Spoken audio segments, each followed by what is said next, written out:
reka nongere kubaha ikaze mwese maze gukora subscribe channel ya YouTube ya Mbi TV show ndetse na mundo kucye muri buryo turakora subscribe ariko mu mukunda inkuru ndetse n'ibiganiro tugenda tubagezaho.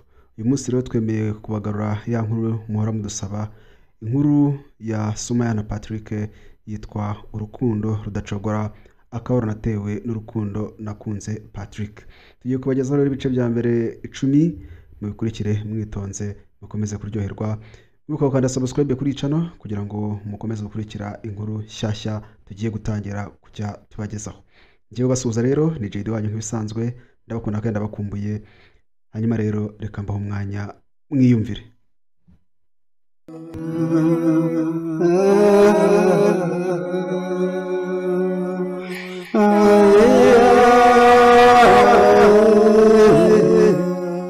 Muraho, nitwa Mwizerwa Sumaya.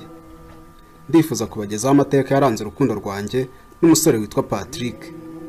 Tukaba twari dutuye Kicukiro ndetse tukiga ku ishuri rimwe rya segonderi aho twigaga mu mwaka wa 4 Kanombe. Mu mwaka wa 2009 nibwo nari ndangije amasomo y'ikiciro kibanza Troncome mu ishuri rya Kisirami Nyamirambo. Maze mpitamo gukomeza umwaka wa 4 mu ishuri rya Kanombe aho nigaga ntaho. Nakundaga kuba ndi mu rugo n'umukozi wacu witwaga Godance kuko mama ntiyakundaga kuba hari ku mpamvu z'akazi. Musaza wanjye nawe yiberaga mu masomo ye muri Al Azhar University, ikaba ari kaminuza ya Kisilamu iherereye mu mujyi wa Cairo mu gihugu cya Misiri. Buri gitondo namaraga kwitunganya nitegura kujya ku ishuri Kanombe, maze nkasohoka nkajya kureba mushuti wanjye Patrick, umuhungu twiganaga i Kanombe. Mbere yuko mpura nawe i Kanombe ku ishuri ntabwo nari muzi. Namenye ko duturanye nyuma yaho duhuriye muri classe tukigana, akambwira hatuye, nkasanga twese dutuye Kicukiro kandi dusa naho twegeranye. Twakunda kuganira ku ishuri ndetse agakunda kunganiza setsa kujye numvaga ari inshuti yanjye. Byari bimaze kuba akamenyero ko ngomba kunyanja kumureba iwabo tukajyana ku ishuri cyangwa se nawe akaza kundeba tukajyana. Twategeraga Kicukiro Centre tukerekeza i Kanombe kwiga. Kubera ukuntu twagendanaga cyane byatumye habaho urukundo hagati yanjye na Patrick, ariko rwari urukundo rumeze nk'ari musaza wanjye nkaba mushiki we. Kugendana kandi byatumye mama wanjye amenyana na mama we ndetse birangira n'ababaye inshuti bakajya basurana. Patrick yari umwana mwiza ku mutima no ku mubiri. Yari umwana umwe wabo kandi yaregwaga neza kuko ikinyabupfura namubonagaho n'ukuntu babo bari abantu beza byatumaga mbona ko rwose ari abantu bafite umuco n'umutima wa kimuntu. Ibi byose byakomeza kuza mu bwonko bwanjye, nkarushaho kumva Patrick ari we inshuti yanjye magara mugeranyije n'abandi bana twiganaga. Patrick twarahuzaga cyane ndetse tugafatanya mu masomo yacu. Ndibuka umunsi umwe abandi bari gutaha, nasigaye muri classe ndi gusubiramo ikibazo cy'imibare cyari cyananiye, ntegereje ko na Patrick wari wasohotse aza kundeba tukitahira. Maze haza abahungu babiri bigaga imbere yacu batangira kumvangira banderanje. Baraje batangira kunkoza ibiganza byabo mu mugongo kandi ibyo byari ibintu nge ntakundaga rwose. Kwihangana byaranze maze mfungura umunwa wanjye ndabihanangiriza, ndababwira nti ndabiyamye mumvaho mugende. Aho kugenda barasetse maze umwe muri baravuga ati tugenda tujya heza, umukobwa uryoshye nkawe ninde wamuva iruhande? Uwo muhungu yavuze gutya ari kunkurura imisatsi maze numva birandenze mpitamaguruka ngo nigendere, maze abahungu banga ko nyuraho bansunikira ku rukuta. Mbona ko bashaka kumuhotera kuko umwe numvise agerageza gucengeza ikiganza cyanjye mu ishati yanjye ngo nkore ku mabere. Byarambabaje cyane ndetse bintera ubwoba, ku buryo nahise ntekereza yuko gutaka cyane nsaba ubufasha ari byo byiza. Ariko muri ako kanya umutabazi wanjye yahise ahagera. Uwo munsi sinzawibagirwa kuko Patrick yahise yinjira muri classe maze abonye ukuntu ndi kugundagurana nabo mbiyaka, biramubabaza cyane, arababaza ati murashaka iki kuri uwo mukobwa mwabagingamo? Nibwo bwa mbere nari mbonye Patrick arakara kuva twamenyana. Yahise aza basatira atangira kurwana nabo, maze nanjye mbonye akanya ko kubacika nihutangana kuri ofisi kureba perefe ngo mubwire ikibazo ngize. Nagezeyo nsanga abayobozi bamaze gutaha kare, mbura icyo gukora mpitamo gusubira muri classe gutabara Patrick. Nagiye kwinjira muri classe mpura nabo bahungu basohoka bavuga bati tugende karagashenzi kazi uyakagiye guruza kuri direction. Twakunda kuvuga ijambo direction dushaka kuvuga ibiro by'ishuri cyangwa se office. Ninjiye muri classe mbona ishati ya Patrick yacitse ndamwihanganisha maze ndiba mu ntebe yanjye mvana umupira wanjye w'ishuri ndamuha arambara. Ndamubwira nti ihangane Patiri, ibi byose bibayeho kubera njyewe. Arambwira ati humura Sumaya mwiza, niko nagombaga kubikora nkakurwanaho. Yavuze gutyo numva ndishimye ndetse numva ko Imana yampaye inshuti nziza yemera kundwanirira. Patrick yari inshuti yanjye nziza kandi nakundaga. Twese tuva mu kigo tugenda tugana ku muhanda gutega. Twinjiye mu modoka maze tugeze Kicukiro, Patrick aramperekeza angeza mu rugo. Maze ampereza akaboko asezera, nanjye ndabyanga ndamubaza nti Patri, byagenze bite ko ushaka kugarukira ku muryango? Arambwira ati twatinze ku ishuri ngomba kugera mu rugo. Yavuze gutya ashaka kugenda ariko mukuru akaboko ndamubwira nti oya basi ngwino uramutse mama, turari hano muri salo. Patrick yarabyumvise maze yinjira mu nzu gusuhuza mama wari wiyicariye mu ntebe ari gutunganya umwitandiro we kuko twari abayisilamu. Yabonye mama aramubwira ati assalamu alaikum mama. Mama ati walaikum salam muhungu wanjye, amakuru yo ku ishuri. Mama yavuze gutyo yahagurutse kare ajya gufungura akabati gamuzaniye ji yo kunywa. Yazanye ji ariko Patrick yanga kwicara aramubwira ati mama murakoze ngende kwihuta. Mama yinginze Patrick ngo yicara aranga maze bangombwa ko muherekeza. Naramuherekeje maze ngaruka mu rugo mpitanywa kuri ji maze njya kuburira ndaryama. Njyama ntekereza icyubwo buhungu bwa nkoreye ndi ku ishuri n'ukuntu Patrick yantabaye. Urukundo twakundanaga rwari rwa kivandimwe ariko iryo joro naye ntekereza kuri Patrick ntangira kumubonamo ubwiza bundi ntari nakabonye. Nari ntangiye kumukunda cyane bihebuje. Umunsi ukurikiyeho nabyutse kare kugira ngo nkore amasuku y'imyambaro yanjye kuko hari kuwa gatandatu. Nafashe imyenda yanjye ntangira gufura maze ngiye kumva numva soneri gusona, mbwira Godanse wa mukozi wo mu rugo arajye gukingura umuntu ku gipangu. Yavuye mu gikona ajya gukingura maze ntungurwa no kubona ari Patrick uzindutse karaza kundeba. Yarazanye wa mupira namuhaye ngo yambare maze ndamubwira nti urakoze kuza ngwino ufashe gufura imyenda. Yarasetse arambwira ati nshobora kumara umwaka wose nafuze imyenda n'intoki kuko ngeyewe shyira mu mashini imesa. Natwe twari tuyifite ariko mama yantegekaga gufurisha intoki zanjye ngo nimenyereze gukora amasuku nta mashini kuko ngo nashoboraga kuzaba mu buzima bwatuma mbaho izo mashini zidahari. Patrick yaraje yicara impande yanjye maze afata imyenda dutangira gufurira mu ibasi imwe, arambwira ngo nayipfubya ngo nihangane. Twarameshe ariko bigezeho imyenda turayireka ahubwo intoki zacu zitangira gukiranira mu ibasi zikina umwihishanwa. Byafashe indi ntera maze dutangira gukirigitana. Patrick aratsindwa arahaguruka ngo yiruke mwirukaho mukirigita, maze kubw'impanuka aranyera yikubita hasi muri pasiparume nanjye mugwa hejuru. Twahise twigumira aho ngaho komeza kumuryama hejuru dukomeza kurebana mu maso. Numvise muri njye ubushagara buzamutse ndetse numva twakwigumira aho ngaho gutyo cyane ko ntacyo nikangaga. Usibye Godasi wari mu gikoni nta wundi muntu wari uhari kuko mama yabaga yazindutse kare ajya kuri farumasi yacu yabaga Kicukiro Centre. Twakomeje kurebana gutya aryamye muri pasiparume muri hejuru, gezeho turicara maze Patrick ambwira ko yaje kunsura kugeza nimugoroba. Numva biranshimishije cyane, numvaga nkeneye abana dukina tukaganira. Gusa Patrick we yari yihariye mu buzima bwanjye kandi nakomeza kumva ndi kumukunda urundi rukundo ntazi.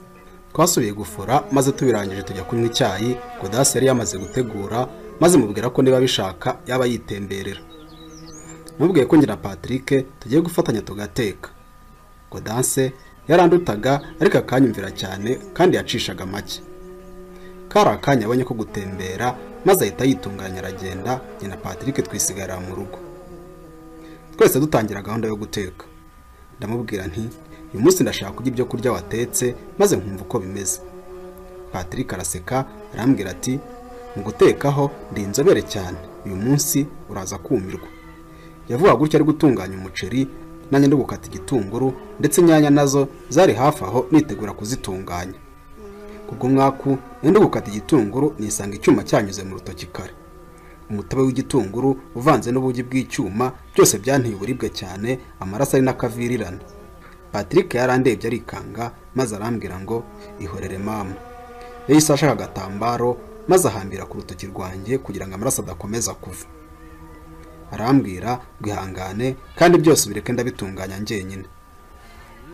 Patrick yatetse vuba vuba mpita nigira muri salo nicarayo, ari nako numva uburibwe mu rutoki. Mu kanya gato Patrick yahise azana amasorori muri salo maze apfunduye impumurira ntaha. Ndamubwira nti ibi byo birahumura neza cyane, uri umuhanga mu guteka. Nahise mfata ikiyiko ngo narure, ariko Patrick arambuza arambwira ati ihangane nkwarurire, we wakomeretse ntiwabishobora. Uwo munsi wambereye mwiza cyane kuko numvaga natangiye kwinjira mu yindi si. Isi nabonaga wari inshuti yanjye Patrick yahindutse yabaye undi wundi. Ibintu yankoreraga byatumaga numva umubiri wose uhindutse kandi nkumva umutima wanjye ntutuje, nkumva hari ikibura. Yamaze kwarura maze afata ikiyiko atangira kuntamika, nkumva isoni ziranyisha. Twari twenyine ku buryo nihagarayeho akomeza kuntamika. Byagezeho ndamwakira mfata ikiyiko ntangira kwitamika. Twamaze kurya maze Patrick arambwira ko agiye mu mujyi ngo araza kugaruka. Byari bimaze kuba nka saa 5. Numvise mbabaye cyane kuko sinifuzaga yuko yava aho ngaho akagenda. Nari maze kumva twagumana guherwa kugeza igihe ntazi. Yarahagurutse ngo agende maze nanjye ndahaguruka mufata akaboko kuko sinifuzaga ko yasohoka. Yarandebye aravuga ati Sumaya. Nanjye ntikarame Patrick, ntabwo ngusize, saa 9 ndagaruka. Ku bwanjye numvaga saa 9 ari kera cyane, maze numva umubaro wuzuye umutima wanjye. Sinamenye uko byagenze, nisanze namukuruye namuguyemo, ndamuhobera ndamugundira bikomeye. Muri ako kanya nagiye kubona mbona mama yinjiye muri salo turarebana. Abonye ukuntu twafatanye biramutungura cyane, mbona isura ye irahindutse. Nibaje ukuntu yinjiye mu gipanga adakanze kuri sone, nibuka ahubwo dasi yasohotse sinjye gufunga. Patrick we ntiyari yakamenya ibyabaye kuko yarahagaze ateye umugongo umuryango. Ahubwo yumvise ndi kumwiyaka maze nawe akibutsa ahuza amaso na mama wari wifashe mu mayunguyungu ariko twitegereza atavuga.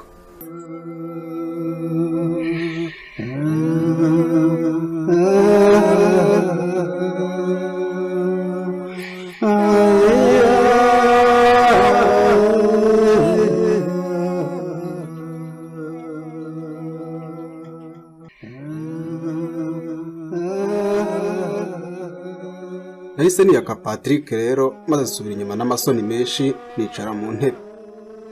Mama yakomeje kunyitegereza acecetse maze arambaza ati Sumaya bimeze bite, nibiki biri kubera hano? Natekereje akanya maze mbwira mama nti narindi gusezera Patrick aratashye. Mama yahise yitegereza Patrick aramusuhuza aramubaza ati uratashye muhungu wanjye? Patrick ati yego mama ndatashye, nabasuye mudahari ubu haraho ngiye. Mama ati ubansuhuriza. Patrick ati yego, ari nakasohoka muri sala agenda.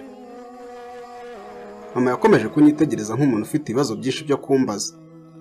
Nanjye n'ikimwaro ndahaguruka nerekeza mu cyumba kuryama, ariko ntararenga umuryango winjira mu cyumba mama ati Sumaya mukobwa wanjye. Nanjye nahindukira ndamureba nti abe mama. Ati mwana wanjye, niba hari umukino uhari hagati yawe na Patrick ureke, kandi urabizi neza uko papa wateye. Yavuze gutyo numva ko namaze gufatwa maze ndamubwira nti mama nta kintu kidasanzwe gihari hagati yanjye na Patrick. Mama yaracecetse cyane, nanjye nkomeza guhagarara mu muryango w'icyumba turebana niyoroheje ngatambonaho ikosa cyangwa akambonamo umunyacyaha. Mama yahise akomeza mu cyumba cye ariko mbona ko yatuvumbuye kandi ari kubitekerezaho cyane. Nanjye mpita ngenda ninaga ku buriri nkomeza kwitekereza Patrick wanjye nari maze kwihebera. Urukundo rwatangiye kungurumanamo, ntangira kumva ameze nk'umurwayi kubera ko Patrick atari ruhande rwanjye. Nari maze gukunda uwo musore kandi twese twari mu kigero cy'imyaka 19. Patrick yari umusore mwiza wari ufite isura nk'iy'abasore b'Isomaliya. Umusore wari ufite igikuriro, nabonaga yuko mu myaka 2 yari kuba ari umusore usobanutse cyane buri mukobwa wese yakifuza. Njye nk'umukobwa wahoraga ubwirwa ko ndi mwiza, njye nk'umukobwa wahoraga wifatana na telefone nkareba ikimero cyanjye, nabonaga rwose ninkuna na Patrick tuzavamo couple nziza cyane. Ibyo n'ibitekerezo by'ubwibone byanzagamo, ariko mu buzima busanzwe kwirata no kwibona numvaga ari ibintu bibakoreye umutima wanjye. Ibyo nabitekerezaga ndyamye ndi kureba amafoto muri telefone yari ku gitanda cyanjye. Ese ntwarwa n'agatotsi ndasinzira, nkanguka mu masaha ya saa 10 z'umugoroba. Narabyutse njya muri douche koga, maze mvuyeyo nicara akanya ndeba televiziyo. Mu masaha ya saa 1 n'igice mfata ibyo kurya maze nisubira kuryama. natangiye kubona message zivuye kuri Patrick anyandikira ambaza amakuru, nanjye mubwira ko atari meza. Yageze arampamagara kuri telefone ambwira amagambo yatumye ndara ntekereza ijoro ryose. Yarambwiye ati, Sumaya, mfite umukobwa nkunda cyane mu buzima bwanjye, ariko sinzi icyo nakora ngo umwigarurire b'uwanjye. Sumaya, mbabara umfashe uwo mukobwa mubone. Patrick yavuze gutyo, umutima wanjye numva urikanze ndetse ibitekerezo bimbana byinshi. Natekereje akanya maze ndamubaza nti, Patrick, uwo mukobwa watinye ninde? Patrick yasuje umutima maze arambwira ati, Sumaya, icyo ngusabye ni kimwe, uzamfasha ko wumva ushoboye ariko uwo mukobwa mubone. Ntawe nkubwiye ubu ariko vuba cyane uraza kumumenya. Reka turyame, ugire ijoro ryiza, twaganiriye cyane. Patrick yakubye telefone ansiga mu gihirahiro gutyo, sigara ntekereza kuri uwo mukobwa yaba yarakunze akamutinya. Ijoro ryose nibyo naraye ntekereza. Nta n'ibitotsi nari mfite dore ko yanaryamye ku manywa. Numvaga byanze bikunze Patrick yarankunze kera, akaba yarabuze aho yahera bimbwira. Yari umusore twagendanaga kandi twasangiraga kabisi n'agahiye. Gusa urukundo niko rumera, ushobora kuba usabana n'umuntu bihagije ariko gutobora ukamusaba urukundo bikabihuriza rikomeye cyane. Natangiye kumwenyura buri kanya, mbona ko byanze bikunze ntavunikiye ubusa nkunda Patrick. Nahisemo na yuko ari cyo gihe cyo kujya mu rukundo n'umusore ku nshuro yanjye ya mbere. Natangiye kwibuka ukuntu yandwaniriye ku ishuri. Ni ukuntu uwo munsi mu gitondo twakiranye nkamuryama hejuru, ukuntu yitemye akamfa ku rutoki, ukuntu yatetse wenyine akanyarurira ndetse akantamika. Nsanga nta yindi gihamya nkeneye nyemeza ko umwana w'umuhungu yamaze kumpfira. Iryo joro ryabaye iry'umunezero. Agatotsi kaje kumfata bwenda gucya ndasinzira maze nkanguka mu gatondo. Nasanze papa yarayaje ndamuhobera kuko yakundaga kuza muri weekend gusa. Mufasha gutondeka raporo z'akazi yagombaga gutanga ku wa mbere, maze mbirangije njya gutembera no gusura inshuti zanjye. Maze mu masaha ya saa sita bitangaruka mu rugo.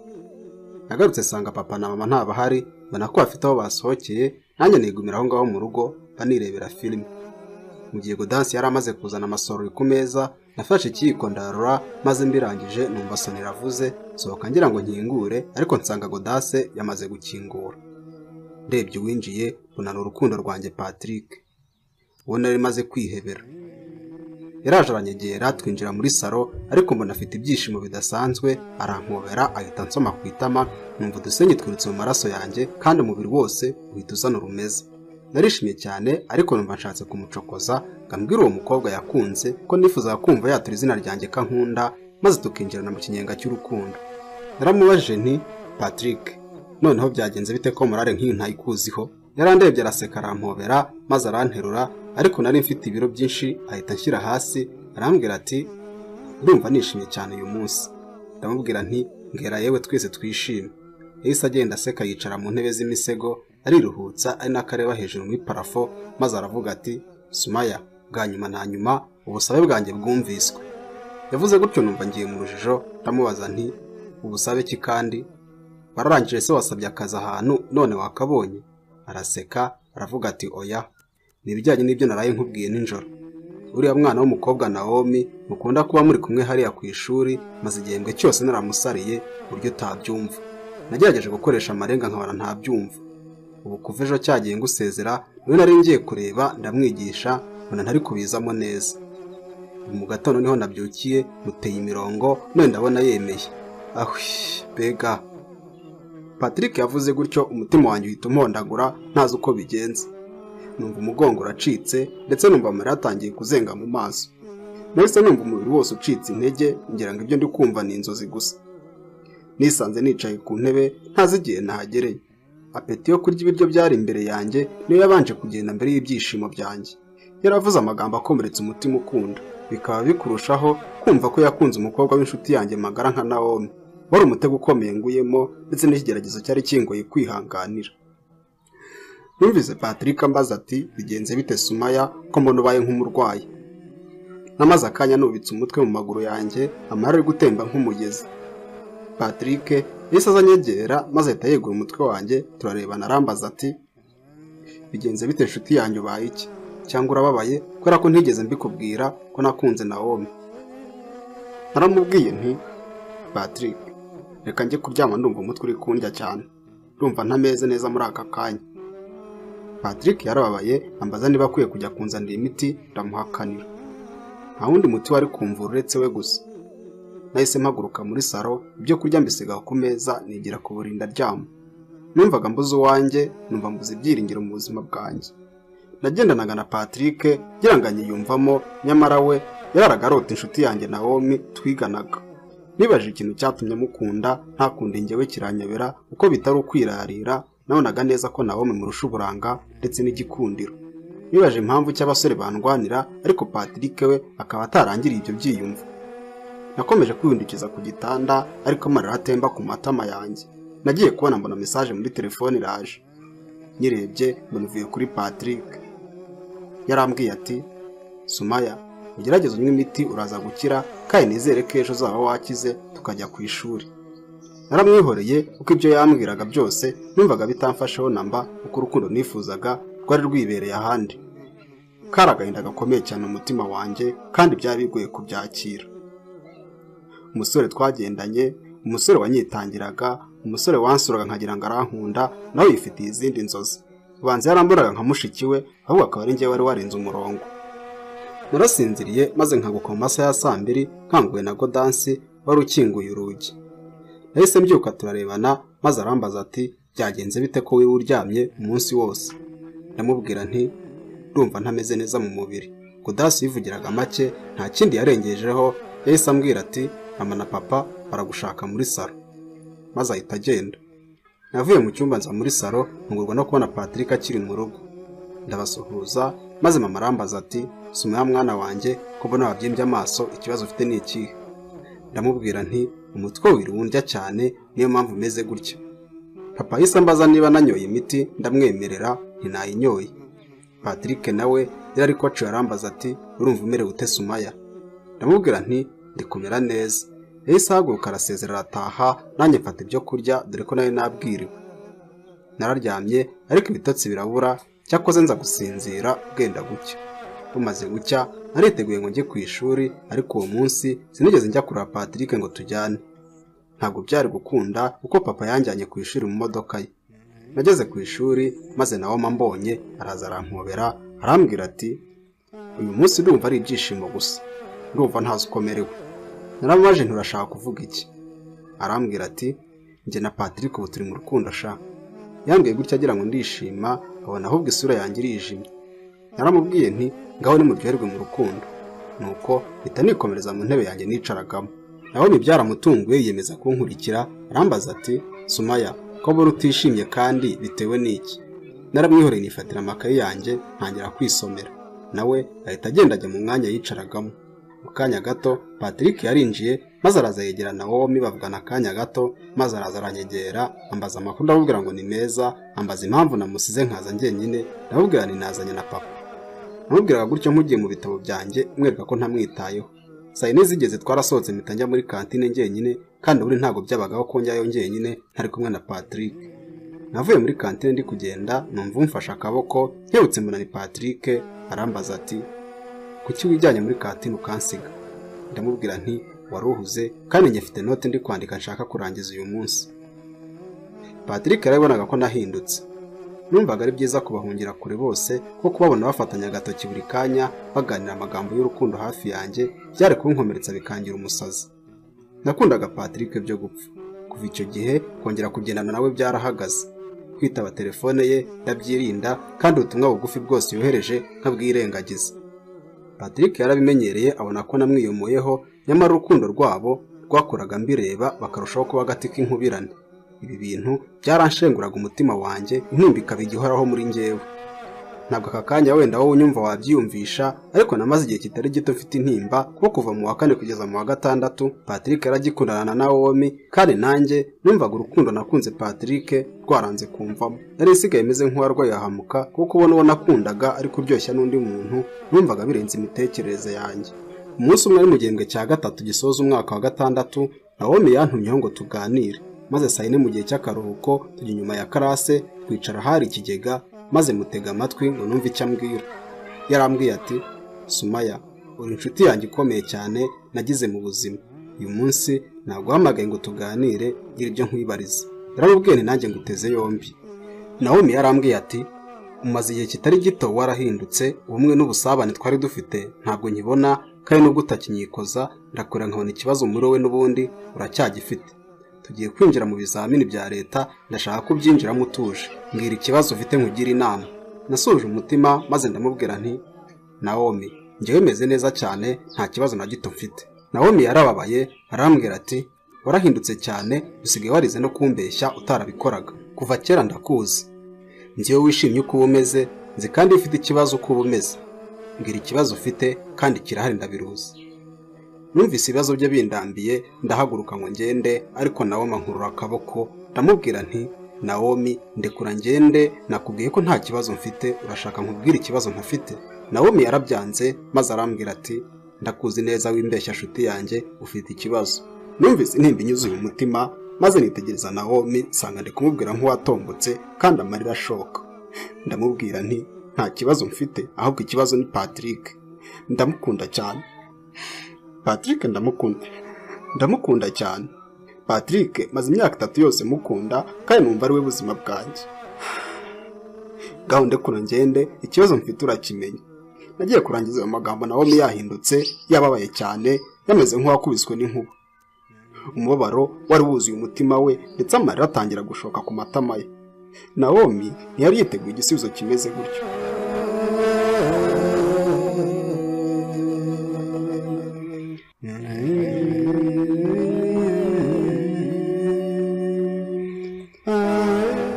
Naomi yakomeje kurira, ndetse mbona ko intimba yuzuye umutima we. Ntiyumvishaga ukuntu twese twaba twarakunze umusore umwe. Patrick, umukunzi we, nahoraga nanjye nifuza ibihe byose. Naomi yarababaye maze ahita yicara hasi yegamira ikigega. Nanjye intimba iranshengura, mpita mwicara impande, ntangira kumuhoza amarira. Namuhozaga nanjye amarira ari gutemba. Naomi yarankundaga ku buryo namubwiye byose byari bimeze nka bombe muteye. Karagaye ko kubabara twese.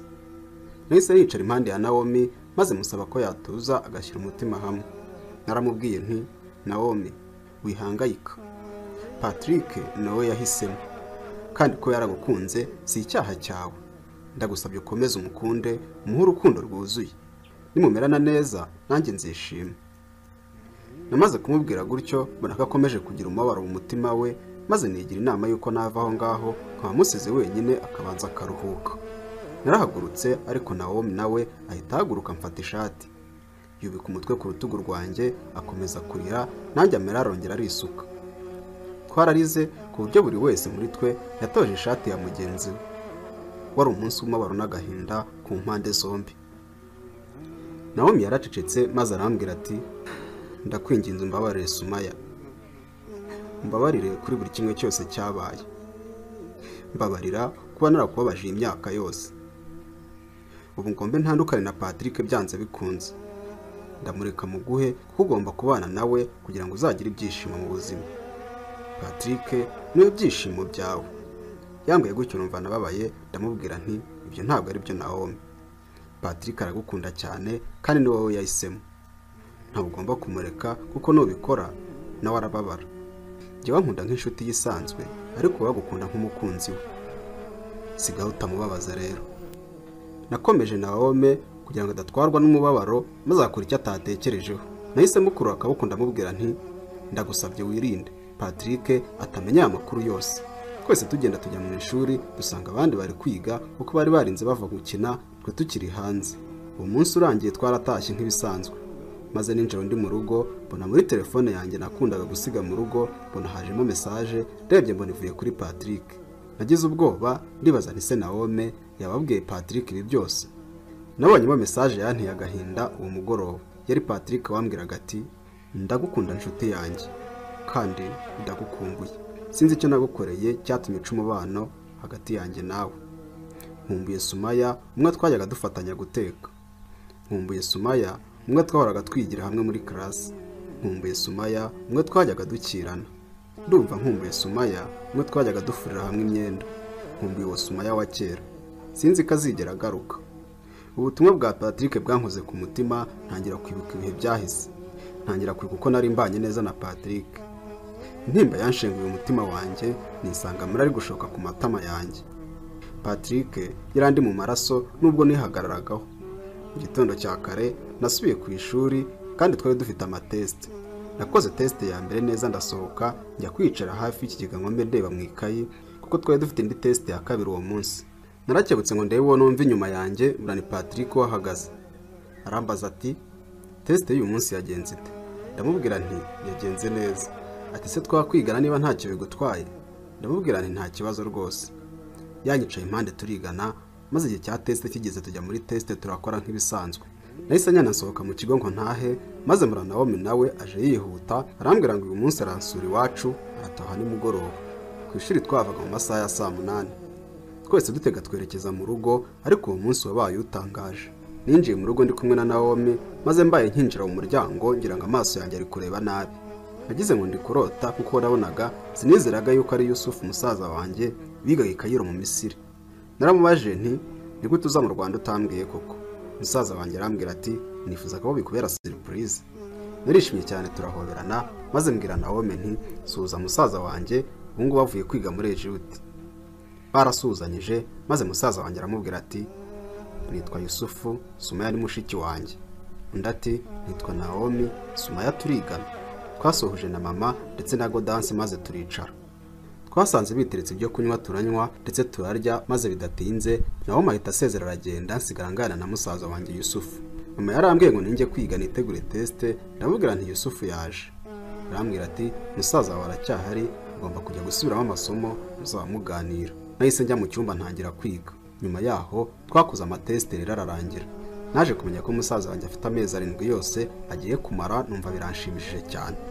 Nakomeje amasomo yanjye ndetse nitegura ibizamini bya leta. Ariko icyo gihe cyose Naomi yanyuzagamo akansura tukaganira ndetse na musaza wanjye akatuganiriza rimwe na rimwe muri weekend akatujyana ahantu kutugura ibyo kurya no kunywa. Patrick nawe yanyuzagamo akansura ariko ntibyari cyane. Nyuma yaho ibizamini bya leta nabyo byaraje turabikora maze nsoje ikizamini cya nyuma mu rugo bantegura umunsi mukuru ko ndangije kwiga. Uwo munsi sinzawibagirwa. Papa yanzaniye ikanzu nziza cyane ijya gusa n'iroza maze dukora ikirori iwacu mu rugo ku buryo byari bimeze nk'ubukwe. Abashyitsi baraje, Naomi, Patrick namwe mu bana twiganaga nabo bari bahageze. Wabaye umunsi w'ibyishimo abantu baranywa barabyina ikirori kirashya. Mu gihe cyo kubyina buri wese yatangiye kubyina umuziki mu buryo bwe. Patrick yaraje aranyegera arambwira ngo arifuza ko tubyinana. Twarafatanye turabyinana karahava numva ndatwawe cyane. Byagezeho niyegereza Patrick ngo anyegere dusomane ariko Patrick umuntu aritwara nkaho ntabyo azi nanjye ndamwihorera ariko nkomeza kubyinana nawe twegeranye. Muri ako kanya Naomi yahise atugera impande ahita akura akaboko Patrick aramubwira ati sheri nuri ngushakisha hirya no hino ntakubona kumbe wibereye hano. Yavuga gutya ariko umukuru amujyana nsigara njye nyine intimba iranyica nibuka ko njye nta mukunzi mfite. Nahise njya kwicara ndatuza abandi bakomeza kubyina.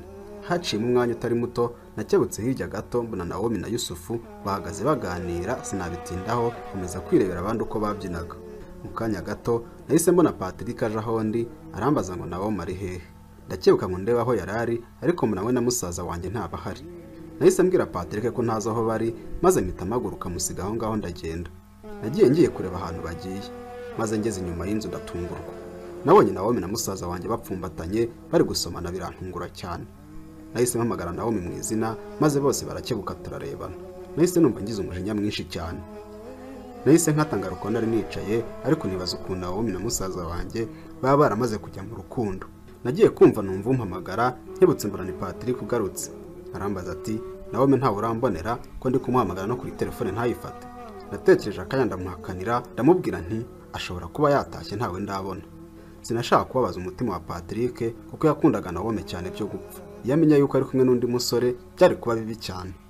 Numvaga naniwe cyane kandi Patrick yarayibonaga maze ahita mfata akaboko arambwira ngo tugende nkugeze mu nzu ryame. Narabyemeye turagenda angeza muri salon ndamusezera nanjye mpita ninjira mu cyumba nirambika ku gitanda. Numvise ngiriye impuhwe cyane Patrick kwera imyitwarire nari maze kubona ku mukunzi we Naomi. Mu gitondo nabyutse nicara muri salon ntegereje musaza wanjye kabyuka kamubaza ku byaraye bibaye. Hari icyayi giteguye ku meza ariko nkomeza gutegereza musaza wanjye mbona ntari kubyuka. Nahise njya kumukangura. Yari yananiwe bikomeye cyane arambaza ati umeze bite Sumaya? Ndamubwira nti waryamire cyane byuka icyayi kirahari kandi ndifuza kuba naganira nawe nkagira ibyo nkubaza. Yarambwiye ngo nimubaze nta kibazo. Ndamubaza nti ni ryari wakundanye na Naomi ko nabonye ibintu bigeze iwandabaga bikantungura cyane. Arambwira ati Naomi turakundana, ni umukunzi wanjye. Natunguwe n'iryo jambo mpita mpaguruka ndamubwira nti ikibazo cyawe ugira ni kimwe, urahubuka. Ndahamya ko mu gihe umaze mu Rwanda kidahagije ngo umaze kumenya neza niba Naomi ari we mugomba gukundana koko. Yusufu yarambwiye ngo barakundana, ngo nimubwire niba hari indi mico mibi naba muziho. Ndamubwira nti niwe ugomba gufata akanya ukamwiga neza ukamenya ikiri mu mutima we. Nasubiye muri salo maze numva umuntu akomanze ku rugi. Ndabaza nti ninde? Undi ati ni njyewe Naomi. Narabaje nti winjiye mu gipangu ryari? Arambwira ati hari hakinguye. Narahagurutse ngana ku muryango, nabo bari kuza agana muri salo turarebana. Ampereza akaboko ngasuhuze, sinabyitaho ahubwo mutera ikofe ryo mu maso. Numvaga mufitiye umujinya mwinshi cyane. Mu gihe kibazo bibaye nahise mwongera urushyi kwitamo. Mpita nkinga umuryango ndamubwira nti urasohoka nubanje kumpa ibisobanuro. Yahise yicara mu ntebe yarakaye arambaza ati Sumaya uri gukora ibiki? Ndamubaza nti ahubwo wowe wakoraga iki na musaza wanjye ninjoro? Kuki mbona ushaka kujya wabaza imitima y'abandi bana? Bishoboka bite ko wabura inshuti n'abasore babiri icyarimwe? Namubazaga ibyo bibazo yanagakomeza kumva uburibwe bw'igipfunsi n'urushyi kandi nabonaga yatangiye kuzenga amarira mu maso. Naomi uri indaya cyangwa aka kanya wibagiwe ibyo twavuganye? Twumvikanye ugomba gukunda Patrick ntumubabaze, ukamubera inshuti, ukamubera byose. Ninjoro wari kumwe na musaza wanjye, ejo uzaba uri kumwe n'undi musore. Kubera icyo ugomba gukina imitima y'abasore nka hari umupira urimo urakina? Urumva Patrick abimenye byagenda bite? Kandi uzi neza impamvu Patrick agukunda. Ndagusabye umubano wawe na musaza wanjye urangirire hano Patrick atarabimenya. Sinshaka kubabaza umutima wa Patrick. Nawe wari uri kurayubitse umutwe yahise yegukarandeba arambwira ati njyewe sinshobora kurekana na musaza wawe. Ndamukunda cyane kuruta undi muntu uwo ari we wese. Amagambo ya Naomi yanteye ubwoba mbona ko umukobwa ibyo avuga akomeje. Naomi yahise ahaguruka arambwira ati ndashaka nguha isomo rimwe kandi uzarizirikane mu buzima bwawe bwose. Yavuze gutyo anyegera nanjye ndahagarara ndamureba akomeza kuza anyegera. Yari yarakaye ari nako yihanagura amarira mu maso.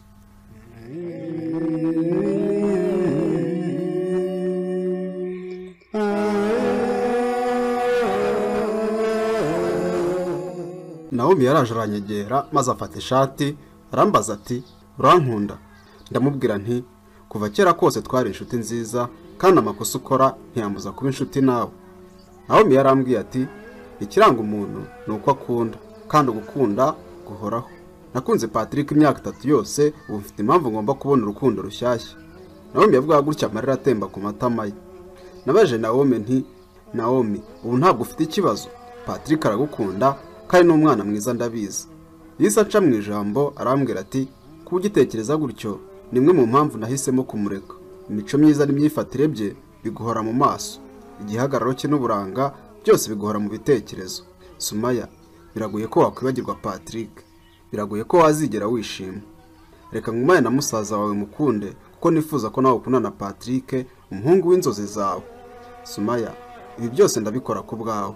None dore wahisemo kunkubita igipfunsi nyongera n'urushyi kubera ko nafashe iki cyemezo. Naomi yavuze ayo magambo numva nanjye aho ndi guhinduka numva ntimba n'umubabaro byaranshegeshe. Ndeba Naomi mu maso muri icyo mvuga ahubwo amarira atangira kwisuka. Nabaje Naomi nti ese ibi byose na kimwe wigeze ubwira Patrick? Naomi yarampakaniye maze arambwira ati ntabyo kumubwira mfite, ngomba kumwambura umwanya mu mutima wanjye kuko ndifuza yuko ubaho uri kumwe n'uwo wakunze. Narongeye nti Naomi zirikana ko Patrick ari we yakunze, njyewe ankunda nk'inshuti isanzwe cyangwa se mushiki we. Uratekereza azamererwa ate nuramuka umuhemukiye? Naomi yarandebye aravuga ati ibintu byose bihora ari ntibishoboka kugeza igihe bishobotse. Ndaje nkwereka yuko Patrick ashobora kuba hatamfite kandi akabaho akanakunda. Naomi yahise andekura ishati maze ahita akomeza muri koridoro yigira kureba musaza wanjye mu cyumba. Yari asanzwe azi icyumba araramo ko twajyaga tujyanayo kumuganiriza, ariko se neza yuko baca ku ruhande bagapanga iby'urukundo. Nabimenye iryo joro ryabanje ubwo nabafataga bagundiranye. Naomi numvishije ko kampaye isomo ry'ubuzima ndetse numva nakosheje kwihutira kumukubita ntazi impamvu imutera kwitwara uko yitwara. Nicaye muri salo nega mu ntebe mfata icyayi ndanywa. Hashize akanya bitagenda mu cyumba cya musaza wanjye. nagezeyo nsanga musaza wanjye akikiye Naomi baganira bitonze banasomana. Narebye imimerere barimo bana ko byanze bikunze abana bamaze kugera kure mu kuryoshya ahubwo ari ngiye wasigaye inyuma. Nahise mbasaba ko baza muri salo maze baranyubaha baraza. Mbaye icyayi n'umugati. Bamaze kunywa icyayi bakomeza kuryoshya muri salo. Numvise soni ivuze maze njya gukingura ku gipangu ntungurwa no kubona ari Patrick uje mu rugo. Umutima warandiye mbura aho nkwirwa. Nubwo nta kosa nari mfite ntabwo niyumvisha uko bigiye kugenda. Patrick ninjira agasanga Naomi na musaza wanjye umwe ateruye undi bari kuganira nk'abageni bamaze iminsi mike bashakanye. Nta mpamvu nimwe nari kubona yatuma nkerereza Patrick byibuze ngo ngende nicira akajisho Naomi ari kure na musaza wanjye Yusufu. Namuhaye karibu mu rugo maze tugenda tugana muri salo. Ninjiye muri salo ndiyicarira maze Patrick nawe abarinjiye. Yahise agwa mu kantu abanza guhagara umwanya mbona ko yanze kwizera iby'amaso yari kureba. Naomi wari wegamye mu gituza cya musaza wanjye yarahindukiye arebana na Patrick ariko umwana w'umukobwa mbona bifashe nk'ibisanzwe. Nahise mbona ko Naomi yamaze kwikuramo Patrick kera. Patrick we amaso yari amaze kumuvamo umujinya ntamuziho wazamutse.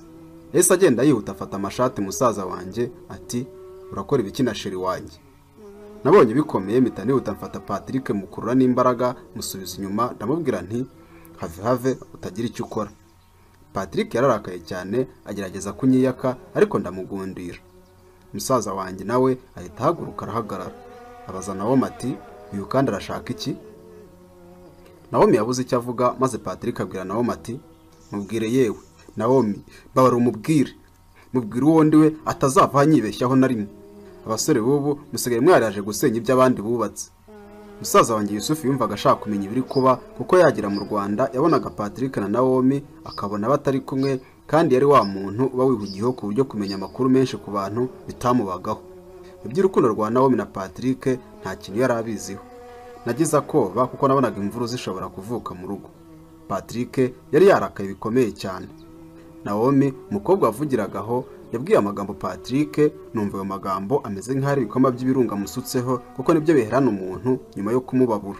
Yaravuze ati Yusufu ndamukunda cyane bikomeye kandi siniteguye na gato kumureka. Wihangane rwose Patrick kandi ufate Blanco umpanagure mu bwonko no mu bitekerezo byawe. Patrick yahise atuza ibyo gushega ngo arwane birashira. Yitegereje Naomi wari murakurura akaboko Yusufu ngo yicare maze azunguza umutwe akabaro karamutaha. Patrick yacitse intege ndeba aravuga ati Naomi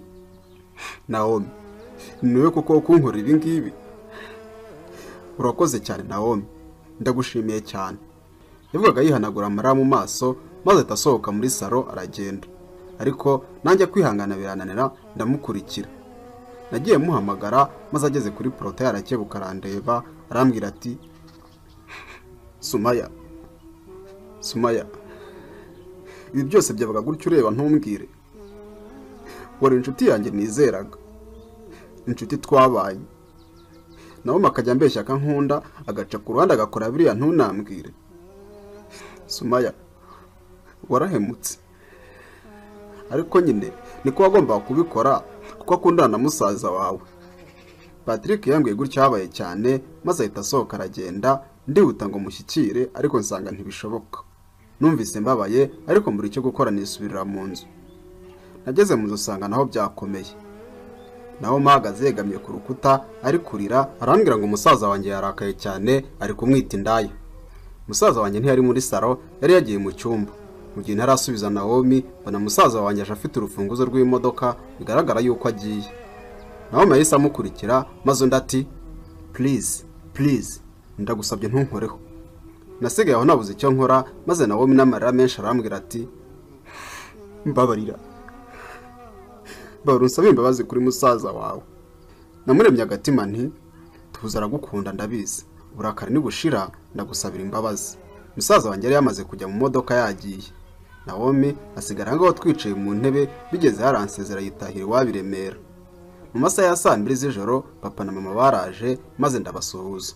Papa yise ambaza ati musaza wawe ari hehe? Ndamubwira nti simbizi ariko nyine yagiye.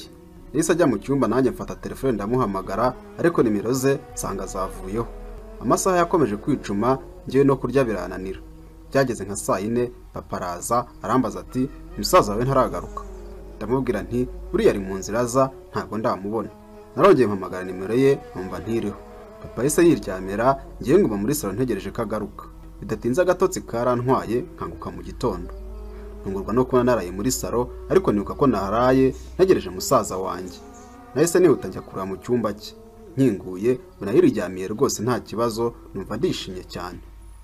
Nahise njya mu gikoni gufasha Godanse, maze bigeze saa 3 za mu gitondo ngaruka muri salo.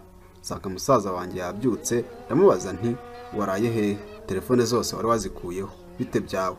Yarambwiye ati nahisemo kujya kwinywera inzoga kugira ngo ngabanye stress. Musaza wanjye nubwo yari umusiramu yarishushanyaga kuko yikundiraga agasembuye. Naramubwiye nti icyo wakora cyose uzirikane ko Nawomi agukunda.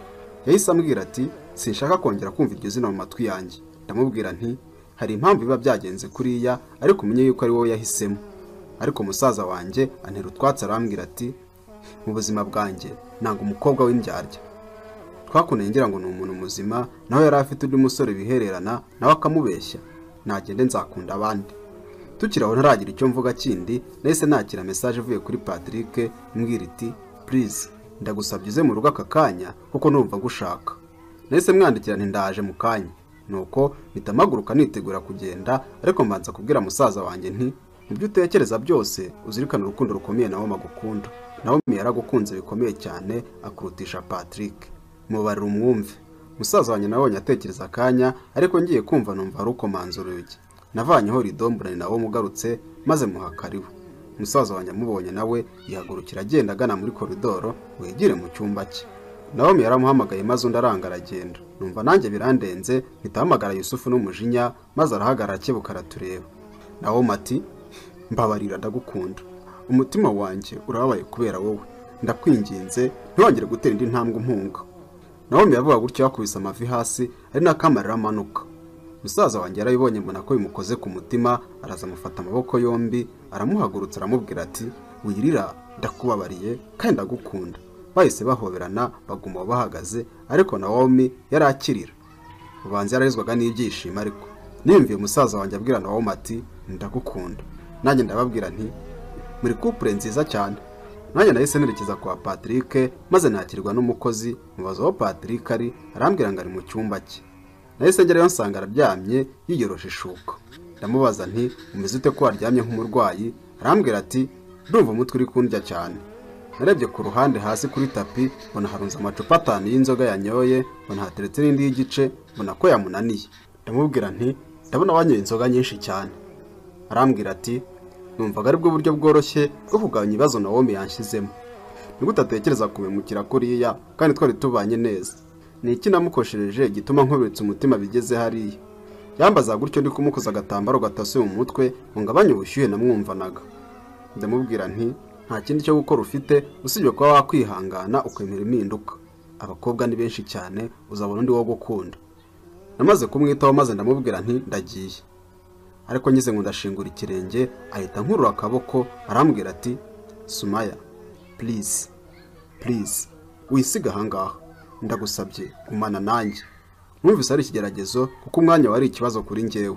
Namusabye kuruhuka maze musoma ku itama, bitansohoka ndagenda. Numva ari guhamagara izina ryanjye, ariko ndamwirengagiza ndasohoka ndigendera. Nageze mu rugo nsanga Nawomi na musaza wanjye urukundo rwaryoshye, umubabaro n'agahinda byashize. Nahise ninjira mu cyumba cyanjye ndiryamira. Ibitekerezo bimbana byinshi cyane. Nari ndi kwitekereza Patrick wantwaye uruhu n'uruhande, umuhungu nakunze kuva navuka. Umuhungu wari inzozi zanjye kuva kera.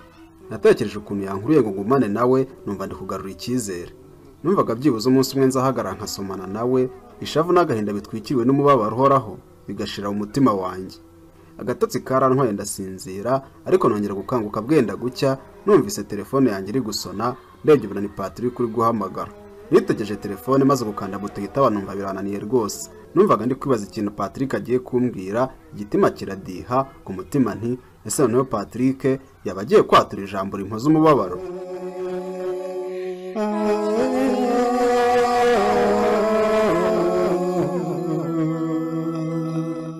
Nakomeje kwitegereza telefone isona, ngezeho nkanda buto yitaba, mpita nshyira ku gutwi ni alo Patrick.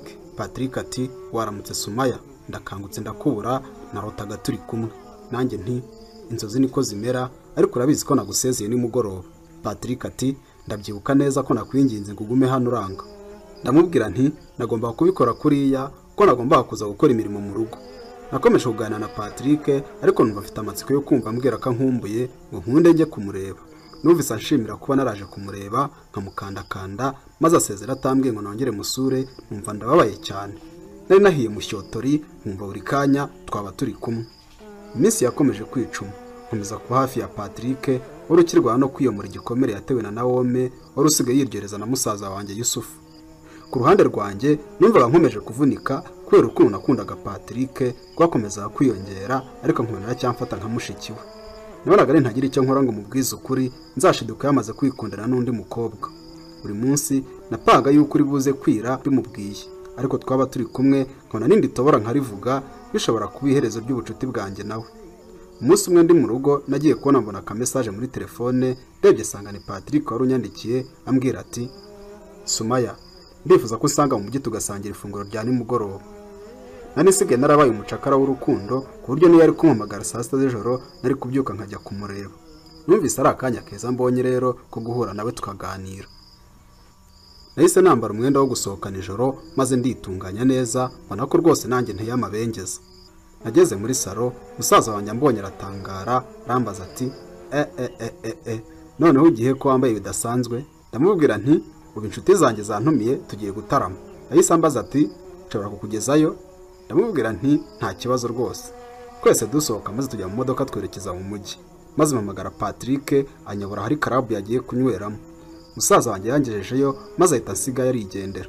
Narinjiye, Patrick ambonye ahita haguruka aranyitegereza, araza mfata akaboko antwara gahoro anyicaza mu ntebe, aravuga ati ni igitangaza. Ndamubaza nti kubera iki? Arambwira ati kuva namenya Sumaya, kuva nabona abakobwa bo muri Kigali, nibwo bwa mbere mbonye umukobwa wambaye neza cyane. Narasetse ndamubwira nti nibisanzwe, ariko nanjye nari mbizi neza ko buri wese uri aho yagerageje kuntera akajisho kuko nari nambaye bya nyabyo. Patrick nawe yari yanyiteguye, mbona ko nawe yambaye ibigezweho. Mu kanya gato twakira ahisaza maze tumiza ibyo kunywa, ariko nawe atubonye yanga kuripfana abaza Patrick ati uyu mukobwa murakundana? Icyo kibazo cyatumye numva mbize cyuya, ndetse na Patrick ubanza byaruko kuko twese twisanze turi kurebana gusa. Patrick yese afata intoki zanjye atangira kuzikaresa, aramubwira ati yego uyu ni umukunzi wanjye. Uwatwakiraga yari umukobwa, maze abwira Patrick ati kabisa ufite umukunzi mwiza cyane. Yahise agenda kutuzanira ibyo kunywa no kurya, maze abasore bazi kwigana indirimbo z'impara bari kwisuganya ngo batangire kuririmba. Nagiye kubona mbona umusore araje afashe mikrofone abwira abantu bose bari aho ati iriya meza mureba hari muri kuyibona? Yavuga atumwa gatoki meza yacu, maze bose barakebuka baratureba. Umusore ati niyo yatsindiye bife y'ubuntu kuko niyo yaje yambaye neza kuri uyu munsi. Abantu bose bakumye amashyi maze badusaba guhaguruka tugasomana. Numvise ari cyo gihe kidasanzwe mu buzima, igihe kimeze nko kubonekerwa, igihe kimeze nk'igerageza rya mbere, igerageza ryo gusomana. Patrick nihebeye, abantu bose bari bahindukiye batureba. Numvaga mfite amakoba ariko nihagararaho. Amafoto yaracicikanaga, maze Patrick arampagurutsa azana ibiganza bye byose bicigatira ikibuno cyanjye, aranyiyegereza, nanjye mpita mushyira amaboko ku bitugu, tugenda twegerana cyane twitegura gusomana.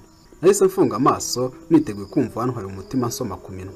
Twaregeranye abantu basakuza, ari nako urumuri rw'amatara ruhindagurika, nkabibona uko nari nagahumirije gake.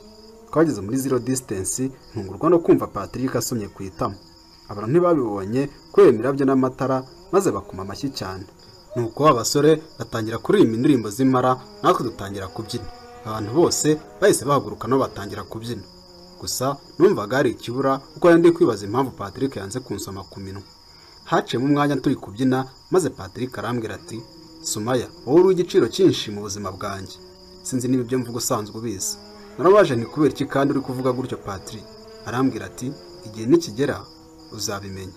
Twakomeje kubyina, ngezeho ngo mu gituza cya Patrick numva ameze nk'uri kureremba mu kirere cyangwa mu muyaga, ku buryo aho yanjyanaga najyaga aho ngaho. Nkumva yambwira ijambo mpora nifuza kumva. Numvise tubyina ibiganza bye bikora ku matako yanjye, ndetse numva atangiye kujya nsoma ku ijosi, maze nanjye ntangira kumva ubushagara mu mubiri wanjye. Byageze tuvaho ku meza nibyo twatumije tutabiriye, maze aranjyana ntungurwa no kubona avanye urufunguzo mu ipantaro akingura rogi. nahise mbona ko yantumije ibintu byose yamaze kubitegura. Nta mahitamo yandi nari mfite kuko njye numvaga ndi umunyenga w'urukundo gusa. Twarinjiye maze tanterura anyicaza ku gitanda. Yashyize ibiganza byombi ku matama turarebana maze ntangira kumva ndi kugira ibyiyumvo bidasanzwe. Naramubwiye nti Patri, ndagukunda cyane. Mbabarunda uhure kuko umutima wanjye uremerewe. Nisanze ndi kuvuga gutyo nk'uwahanzweho maze Patrick ahita azana urutoki arushyira ku munwa wanjye ngo ceceka. Maze arambwira ati ibyo ngewe nsanzwe mbizi Sumaya, ndabizi neza ko nkunda, ndabizi neza ko wankunze igihe kitari gito rwose. Aka kanya noneho ndi hano ku bwawe. Patrick yahise asatira atangira kunsoma iminwa gahoro gahoro, nanjye numva umubiri wanjye urahindutse ndetse uburyohe numva butangiye kunsaza. Yansomaga gutyo ari n'akahera hasi amvanamo ikanzu yanjye. Arazamura maze ageze ngo arayikuramo, amabere yanjye y'imitemeri aramusekera. Mbona ibyishimo mu maso ye ubwo yari atangiye kuyakozaho ibiganza gahoro gahoro ari nako akomeza kunsoma. Nanjye numvaga mfite ipfa ridasanzwe kuko imyaka nari mfite nari ngeze ku kigero cyo kutihangana. Nahise nanjye mwambura agapira k'akabodi yari yambaye, bonye igituza cye numva ndanezerewe. Nabonaga ipantaro ye yabyimbye maze nshirika ubwoba ndayifungura maze aramfasha ahita ayivanamo. Mu cikope yari yambaye nayo byahise bimanukana. Yahise ampagurutsa dutangira gusomana duhagaze ari nakamvanamo akenda k'imbere nari nsigaye nambaye. Mu gihe nanjye ukuboko kwanjye kwari hepfo ni kumukorakora ndetse nkabona yashyukwe cyane. Nanjye numvaga namaze kuzana ubushake bwinshi cyane. Maze amfata amabuno atangira kunsoma nyiyegereza cyane n'imbaraga, mbasha kumva ibitsina byacu bikoranaho numva ndasaze neza neza. Yahise andambika ku gitanda ariko ubwoba burantaha kuko numvaga ko atari ikintu cyoroshye gutakaza ubusugi. Yatangiye kwinjiza igitsina cye mu cyanjye biranga, nkumva ndi kunyerera cyane kuko yageragezaga kuyinshyiraho ariko igahita inyerera igaca ku ruhande kubera ko nyine nari nkiri isugi. Twakomeje uwo mukino akomeza guhatiriza kugeza igihe numvise itangiye kujyamo ariko nta bubabare bukabije numvaga. Yigejejemo noneho ntangira kumva uburyohe budasanzwe. Yarandongoye ndaniha nkumva uburyohe ndabwumvira mu mutwe. Igihe cyarageze ararangiza turaruhuka. Patrick yarandebye aransoma arambwira ati ndagukunda Sumaya. Nanjye ndamubwira nti ndagukunda nanjye Patrick. Numvaga mfite umunezero mu buzima bwanjye kubera ko ndi kumwe n'umuhungu nakunze kuva kera kose. Patrick yandebaga amwenyura nkabona ko yanezerewe cyane kuba amaze kundongora. Patrick yarambwiye ati Sumaya, urakoze kumpa ibi byishimo. Sinari nzi ko ukiri isugi rwose. Uri umukobwa mwiza cyane. Ubu noneho ndikubona impamvu rero nagombaga gukunda. Sinzi ngo naguhe Imana umukunzi wanjye. Sinabyumvishaga kuko ubusabe bwanjye nahoranaga mu mutima, uwo munsi bwari bwumviswe nibona ndi kumwe na Patrick inzozi zanjye. Naramubwiye nti Patrick, menya ko ngukunda cyane kuruta buri kintu cyose utekereza. Nagukunze igihe kitari gito ndavunika ariko uyu munsi mbonye urukundo rwawe. Ubusugi bwanjye niwe nawubikiye kandi niyo mpano nahoraga nifuza kuguha. Navuze gutyo Patrick arongera arasoma ariko telefone yanjye ihita isona. Njya kuyifata nsanga ni musaza wanjye uri kumpamagara. Nabwiye Patrick ko ari musaza wanjye uri kumpamagara, arambwira ati uramenye uyu si umwanya wo gutaha. Mubeshye ko wagiye gusura izindi nshuti kandi uri burare. Nahise mfata telefone maze musaza wanjye arambaza ngo ndataha ryari. Ndamubwira nti nese njya gusura undi mwana twiganye ndararayo nzaza ejo. Musaza wanjye ati sawa sisi, ubabwire ntibagutera inda gusa. Musaza wanjye ntiyivunaga, ubuzima bwose yarabworoshyaga nanjye nkabimukundira. Patrick yarambwiye ati reka iri joro ibi ry'amateka hagati yanjye nawe. Yarambwiye ati kugira ngo utazibagirwa iri joro reka tujye muri dushe ngira icyo nkwereka. Twageze muri dushe maze dufungura amazi ashyushye dutangira koga. Patrick yatangiye kunyuza umubiri wose ariko yagera ku bice bitera uburyohe ku bakobwa nkumva ntari kunyuhagira ahubwo ari kuntera karese nkumva ndashaka kumwifuza. Byarangiye anyegereje atangira kunsoma nanone ankoraho neza yitonze kandi agenda gahoro. Numva noneho uburyohe buri gutuma guhagarara binanira. Patrick yatangiye kunyuzamo igikoresho cye numva uburyohe buransajije. Yatangiye kundongora mu rwogero maze biratinda. Kuri iyi nshuro twabikoze umwanya utari muto nangira kumva uburyohe buruta ubwa mbere. Twarabirangije maze duhita twegama muri dushe kubera umunaniro turaruhuka. Hashize akanya turoga maze tujya kuryama. Twaryamye dupfumbatanye turasinzira cyane kubera umunaniro. Mu gitondo cya kare narakangutse asanga ndi ku gitanda njyenyine. Ndeba hose sinamubona. Nafashe telefone yanjye ndamuhamagara ariko ntiyafata telefone. narongeye ndahamagara bwa kabiri nabwo telefone ntiyayifata. Numva ntangiye kwibaza byinshi ndetse numva ntangiye kugira umubabaro mu mutima wanjye. Narongeye mpamagara nimero ye ariko iciyemo numva isa nkupa. Nagize agahinda mu mutima wanjye mbona ko Patrick icyo yifuzaga yakibonye. Nararanye nawe kubera urukundo namukundaga, ariko nahise mbona yuko we ashobora kuba yari afite intego yo kuryamana nanjye gusa. Numvise ngize umubabaro ukomeye cyane mu mutima, mpita nambara imyenda yanjye ndasohoka. Nazengurutse muri club yose nsanga haratuje, abantu barimo ni bake. Narebye hose Patrick ndamubura. Ngerageza kongera guhamagara nsanga telefone yayikuyeho. Nahise numva isi yose inyibirindiyeho, ndavuga nti Mana yanjye kubera icyo unkoreye ibi ngibi.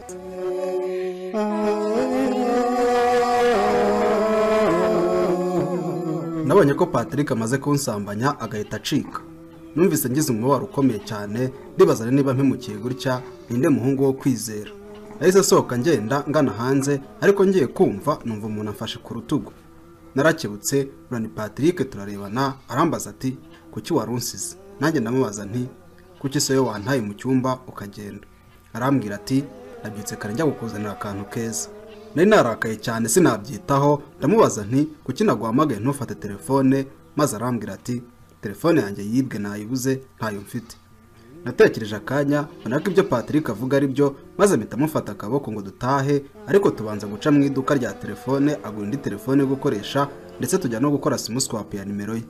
Twese twerekeza Kicukiro, Patrick aramperekeza ngeze iwacu. Twahagaze mu mbuga y'iwacu, maze ndamubwira nti Patrick, rumva ntakibashije kwihangana mu buzima bwanjye, rumva twagumana.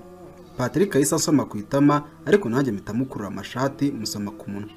Tumara akanya turi kumvana uburyohe, maze aranyiyaka arambwira ati Sumaya ndagukunda, ariko ntitwaguma gutya. Hano ni mu rugo, mama cyangwa papa wawe bashobora guhita bahatunguka bikagaragara nabi.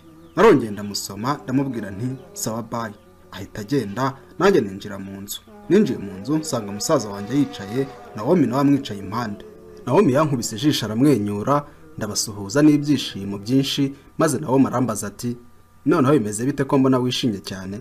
Nta guhishana guke. Nahise mvuga nti bwa nyuma Patrick yirekuye ambwira ijambo. Naomi yahise ahaguruka araza arampobera, arambwira ati congrats sister. Ndamubwira nti urakoze, ubu njye na Patrick turi couple nziza cyane kandi ikundanye.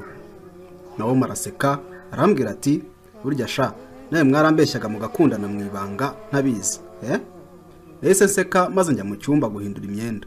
Nta mwanya munini washize, maze mama barahageze mbona aje yishimye cyane. Twese twamurebye tutazi impamvu yishimye, maze numva arambwiye ati felicitation mwana wanjye wabikoze. Numvise ngiye mu rujejo ndibaza nise mama yabamenye iby'urukundo rwanjye na Patrick.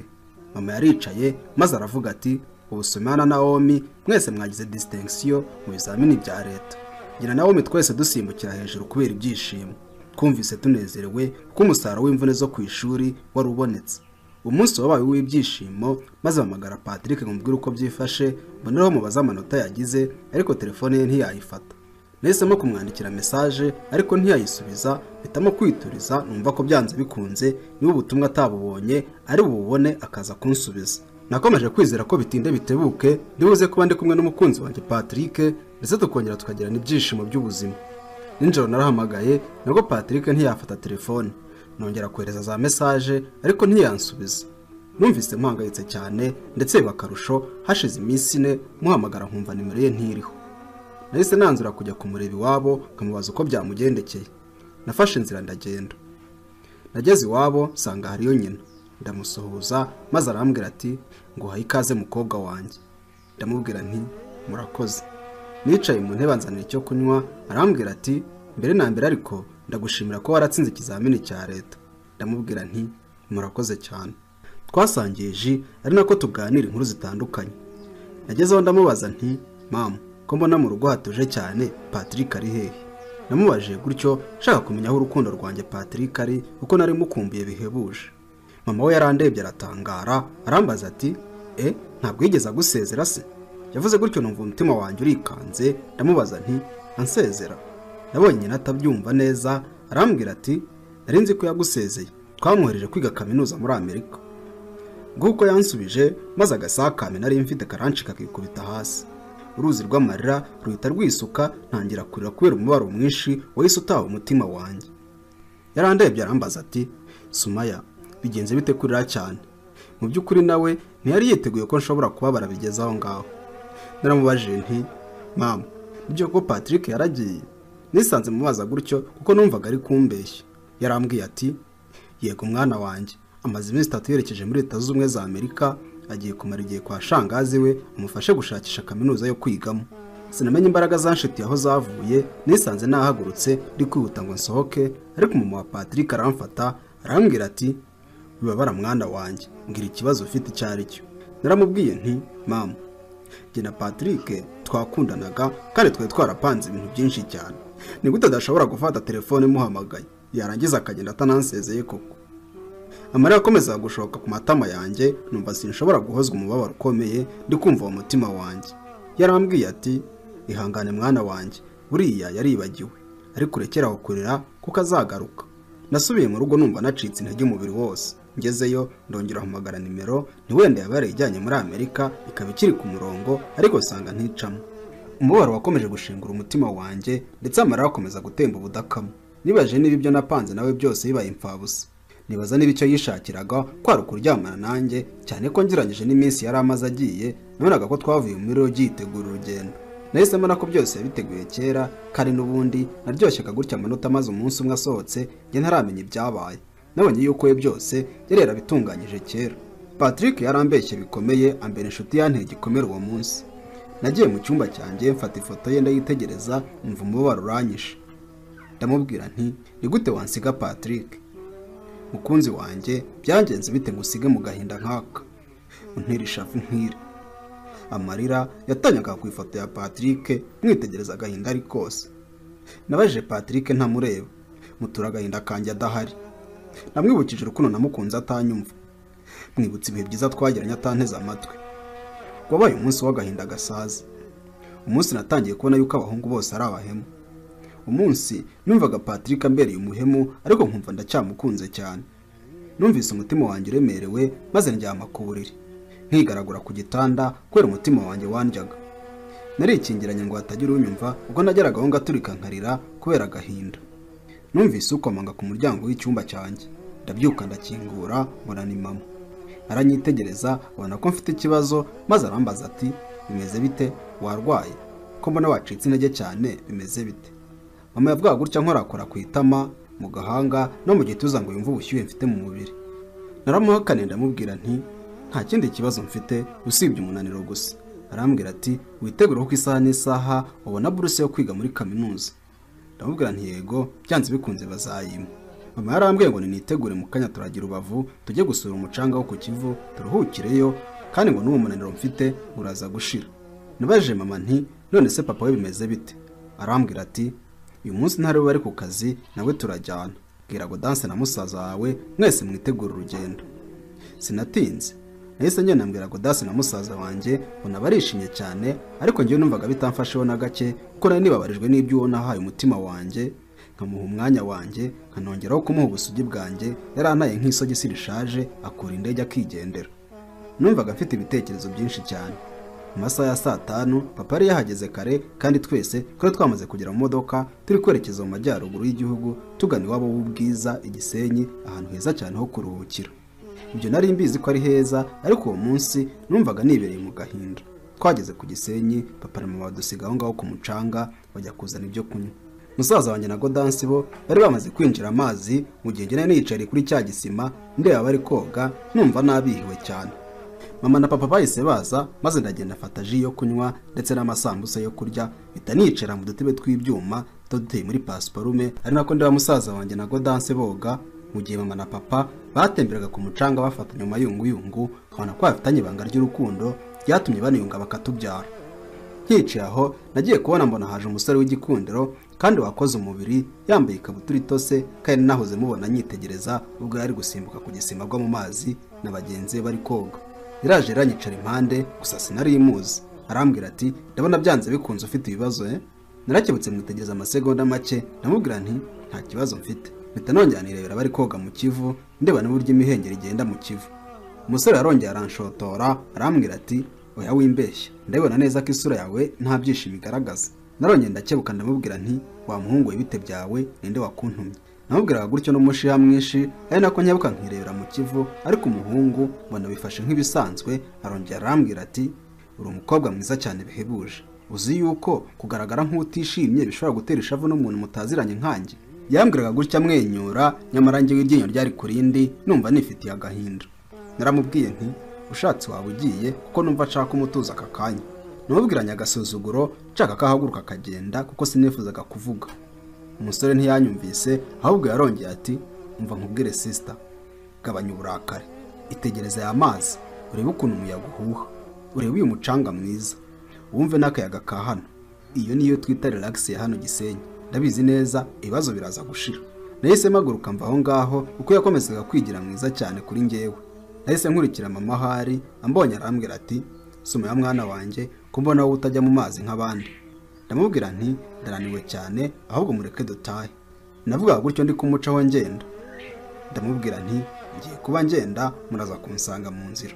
Mama yarasetse arambwira ati i Kigali wazagera hashize ukwezi, ngwino wicare hano turuhuke. Numvise nazi igihe turi buvira aho ngaho, mpita nicara mu twatsi twegereye Kivu Serena Hotel. Mama nawe yihuta yisangira papa ngo babe batembera. Nagiye kubona wa musore wahoze amvugisha nkamuhunga angeze impande, araza yicara iruhande rwanjye arambwira ati ubu none twicaye twembi ngiye gukwereka uko ushobora gushira ibibazo byose ufite igihe waje kuri aya mazi magari. Yavuga gutyo yanyicaye impande ku buryo watubona twese yagira ngo ni couple yatembereye aho ngaho. Twari twicaye turi imbere mu mazi, nitegereza umusore ndavugana, ariko uyu musore ninde wa muntu?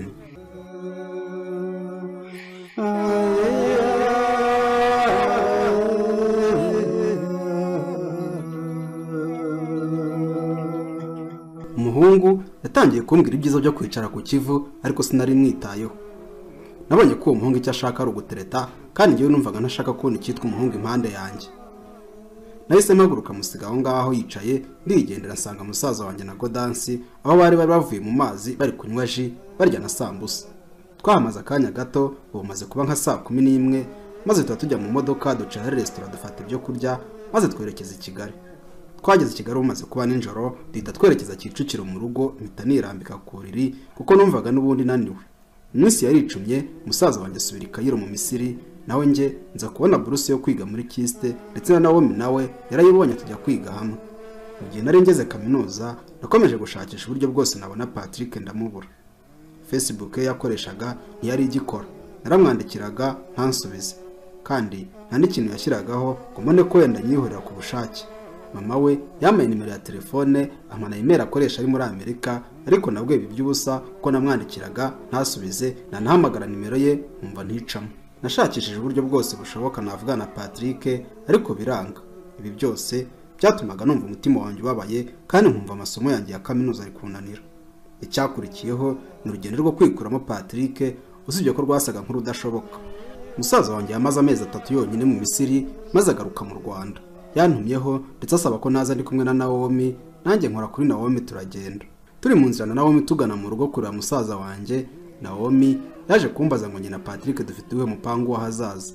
Naramubwiye nti Patrick ndamukunda cyane, ariko yaracecetse ntabwo nkibasha kuvugana nawe. Nanjye ubu sinzi icyo gukora. Namusubije gutyo, ariko yandi magatima ambwira ati humura, Patrick aragukunda, azagaruka kukureba igihe nikigera. Bwari bwije, maze tugeze hafi no mu rugo tubona umwijima waganje wacu, amatara ntari kwaka. Byaradutunguye, nibaza icyabaye. Twinjiye mu gipangu, ngeze ku muryango mbona ntihakinze, maze ndinjira nuko noreza ikiganza cyanjye nkanda kuri inteributeri, mbona amatara aratse, ariko ndikanga bikomeye cyane. Muri saro ku meza hari hateretse amacupa ya za champagne. Hari abasore beza cyane n'inkumi zitandukanye, bose batuje cyane. Musaza wanjye yahise ahaguruka yegera Naomi, nuko ahita ashinga ivi hasi. Umukobwa wundi ahita aza yihuta yegera musaza wanjye, apfundura akabogisi gato cyane, maze musaza wanjye avanamo impeta nziza cyane yari irimo, maze abwira Naomi ati Naomi, mbese wakemera kumbera mutima w'urugo? Naomi yari ameze nk'utazi yari. Agezeho araturikarira kubera ibyishimo, mu gihe njyeweho nari natangaye cyane. Naomi yumvise icyifuzo cya musaza wanjye, ndetse amwemera icyo yamusabye, maze amwambika impeta bahita bahoberana. Abari aho muri saro bakoma amashyi, injyana y'urukundo numvira zamutse, unako byose babyiteguye. Upfundura champagne yarabikoze arayituritsa, noneho ibyishimo biba byose. nanjye ninjira mu gitaramo umunezero wa wose. Hari amayoga atandukanye ku buryo utari kumenya yuko ari mu rugo rw'umusilamu. Nuko nyine byose bari babikoze papa na mama bamaze iminsi badahari. Iryo joro habayeho kunywa no kurya.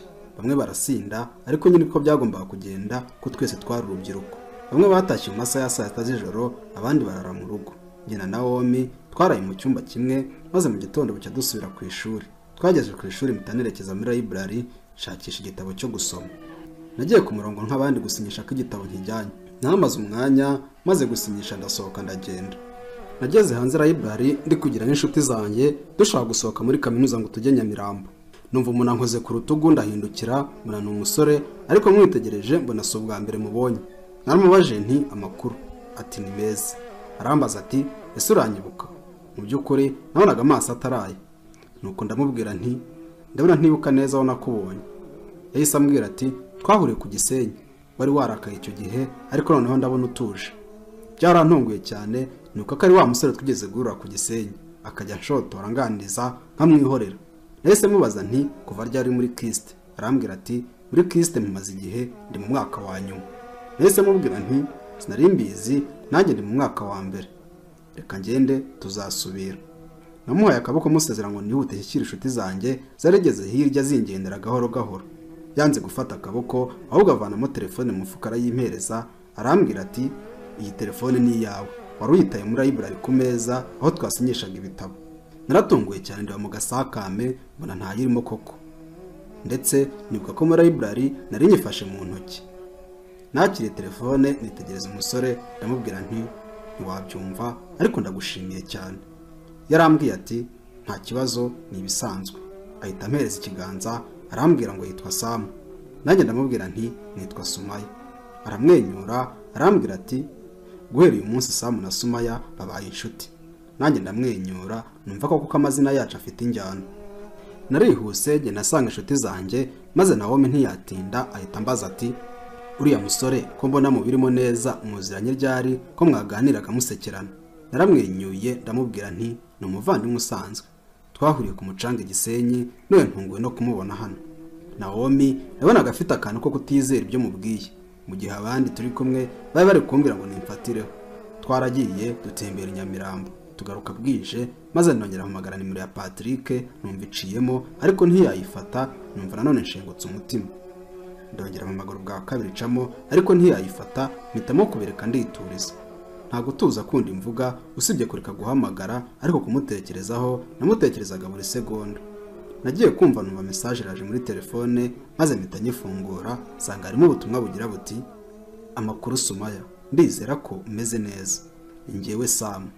Nibaje ukuntu Sam yabonye nimero yanjye kuko telefone yanjye ya touch screen yabagamo pattern lock ku buryo atari no kwibipa ngo bikunde atarakuramo urwo rufunguzo. Nahise mwandikira SMS mubaza nti nimero yanjye wayibonye ute? Arambwira ati nayihawe n'inshuti yawe Naomi. Nahise mpamagara Naomi mubaza impamvu yahaye nimero yanjye uwo musore nta ruhushya, maze Naomi araseka arambwira ati Sumaya, njye numva nta kibazo kirimo gutanga nimero yawe koko, ubundi se ntiwambwiye ko muziranye? Yambaje gutyo maze ndamubwira nti wowe nakubwiye yuko buriya muhungu twahuriye ku mucanga Gisenyi, sinigeze nkubwira yuko hari ubundi buryo tuziranyemo. Narongeye ndamubaza nti ese ubundi wazimuhaye ryari? Arambwira ati nazimuhaye mu kanya tuvuye Nyamirambo, nagiye kubona mbona ngezeho anyaka nimero yawe. Numvise mbabaye mpita mukupa ndiryamira. Ntibyarangiriye aho kuko iminsi ko yakomezaga kwicuma, nagendaga mpura na Sam muri kaminuza tukaganira, ndetse birenga umupaka dutangira kuba inshuti zisanzwe, kandi yanyuzagamo akamamagara kuri telefone, ndetse na SMS ze ntizaburaga muri telefone yanjye. Natangiye kumenyerana cyane na Sam. Patrick nawe numva atangiye kunkamukamo kuko nari maze kumuheba, mbona ko icyo yashakaga kwari kujya muri Amerika maze kuryamana nanjye, katigeze nkunda na rimwe mu buzima bwe. Nguko natangiye kwibagirwa uwahoze ari urukundo rwanjye. Ubu narotaga ijoro n'amanywa, wanteye agahinda n'igikomere ku mutima. Patrick wa kera. Sam yari mu mwaka usoza amashuri ya kaminuza. Hari hasigaye igihe gito ntitwongere kujya duhura ku ishuri. Umunsi umwe yaje kunjyana i Nyamirambo anjyana mu kabari keza. Mfata imitobe dore ko ariyo yanzagamo nk'umusiramukazi. Ubundi atumiza chips n'inyama zitunganyije neza turasangira. Maze arambaza ati hano wahakunze? Ndamubwira nti yego, ni heza kandi haratuje. Samu yarandebye maze arambaza ati Sumaya, none mbwiza ukuri, ufite umukunzi cyangwa umufiyanse? Nahisemo kumubwiza ukuri, ndamubwira nti naramuhoranye ariko yavuye mu Rwanda yigira mu mahanga atansezeye. Samu yarambwiye ati urabizi Sumaya, uri mwiza cyane kandi nawe ubyiyiziho. Uko niko Samu yatangiye kumbwira antaka, ari nakanyitegereza n'amaso ye manini, bigatuma numva ngizemo akantu k'isoni, nkirebesha ku ruhande cyangwa nkakanda muri telefone. Nanjye ndamubwira nti urakoze cyane. Samu yarongeye ati Sumaya, ndagukunda cyane, ndagusabye unyemerere, ndifuza kumbera umukunzi. Yamaze kuvuga gutyo maze nanjye marakanya ncecetse. Twari twicaye turebana, ameza ari hagati yacu. Maze abonye nta kintu ndi kuvuga, arahaguruka araza yicara ku ntebe yari inyegereye, ahita ndambika ikiganza mu mugongo, arambaza ati Sumaya, ko mbona nta kintu uvuga, ngira ikiri ku mutima wawe. Hari ubwo uyu munsi wabuye ibyishimo mu buzima bwanjye. Nakomeje guceceka kanya, ntangira kwibuka ko nahuye na Samu ku mucanga, ngatangira kunganiza ntabishaka. Ariko ntacika intege kugeza igihe muhunze nkigarukira i Kigali. Nongera gutekereza ukuntu twahuriye muri kaminuza. Ntekereza ukuntu ataye telefone akayinzanira n'ukuntu atahwemye kumpamagara, kunyandikira SMS no kunganiriza. Nk'umuntu usengera mu idini ya Isilamu, nizeraga ko ibintu byose bibaho uko Imana yabipanze, mbese ko igeno ribaho. Nibutse iyo nzira yose byaciyemo kugeza Samu twicaranye ku kanya dusangira, mbona ko ari igeno Imana yateguye. Gufata icyemezo byari bikigoye kuko nibazaga niba koko Patrick nkwiriye kumusiba burundu mu mutima wanjye, nkatangira urugendo rushya rw'urukundo. Nkitekereza ibyo, Samu yafanye ikiganza ku mugongo wanjye maze afata mu biganza n'amaboko yombi, maze ambwira ijambo, ariko arimbwira mbona yuko ababaye cyane. Yarambwiye ati Sumaya, umuzigo wa mbere uremereye ni ukubwira umuntu ko wamukunze. Ndashimira Imana umuremyi w'ijuru n'isi ko byibuze uyu munsi mbashe gutura uyu muzigo. Ariko kandi inkovu idasibangana ni ugukunda umuntu utagukunda. Sumaya, numbwira yego, ndaruhuka umutima kandi ndanezerwa.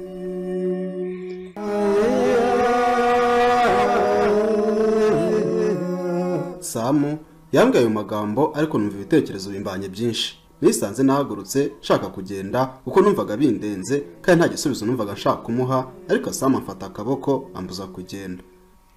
Yarankuriye muhagarara impande yicaye. Yahise ambwira ati Sumaya, uyobaze umutima wanjye uyu munsi. Ndagukunda Sumaya, uyu munsi uraza kuba w'ibyishimo numbwira ijambo rimpoza umubabaro maranye igihe kitari gito. Sumaya, I love you, mbabarira umbwira icyo utekereza. Nguko Samu yakomeje kunyinginga. Naramubwiye nti Samu, ndumva nta kintu nshobora kugusubiza aka kanya. Samu ati kugeza ryari Sumaya? Ngira impuhwe uyu munsi kuko ndumva umutima wanjye uremerewe. Ndumva narohamye mu nyanja kandi niwo mucunguzi wanjye aka kanya. Twavugana gutyo ndi kureba hasi, maze arambwira ati Sumaya, mbabarira undebe mu maso. N'ubu amaso yanjye ndamureba, ahita azamura ukundi kuboko gushyira ku rutugu rwanjye, ndetse numva ikiganza cy'ukuboko kwari gufashe ukwanjye cyatangiye kunyerezwa ku itako ryanjye. Ntangira kumva uburyohe bw'urukundo, ariko ndamwiyama, ndamubwira nti Samu, reka ibintu nk'ibyo. Nabonaga adashaka urukundo gusa, ahubwo ashaka n'umubiri wanjye, kuko ibyo byose yarabikoze turi mu kabari ku Karubanda. Nahise niyaka Samu burundu, ndasohoka ngenda ngana muri kaminuza, gusiga aho ngaho Nyamirambo mu kabari, ngenda nibaza cyane ku miterere ya Samu, urukundo ashaka n'intego afite kuri njyewe. Nageze muri hosteli cyangwa se icumbi nabagamo rya kaminuza, maze mbona Samu anyohereje message ambwira ati Sumaya, babarira niba nakubangamiye, ariko byibuze zirikana ko ngukunda cyane. Nasomye ubwo butumwa sinamusubiza, banirambitse ku gitanda kanya ndi kwibaza ibimbayeho. Ngo bwa mbere nari mbonye umuhungu usaba urukundo. Ubundi abahungu bose banyuze imbere bazaga batereta, bona ko ari ibya cyana. Uyu we yari yanjyanye ahantu arabyitondera, arabimbwira.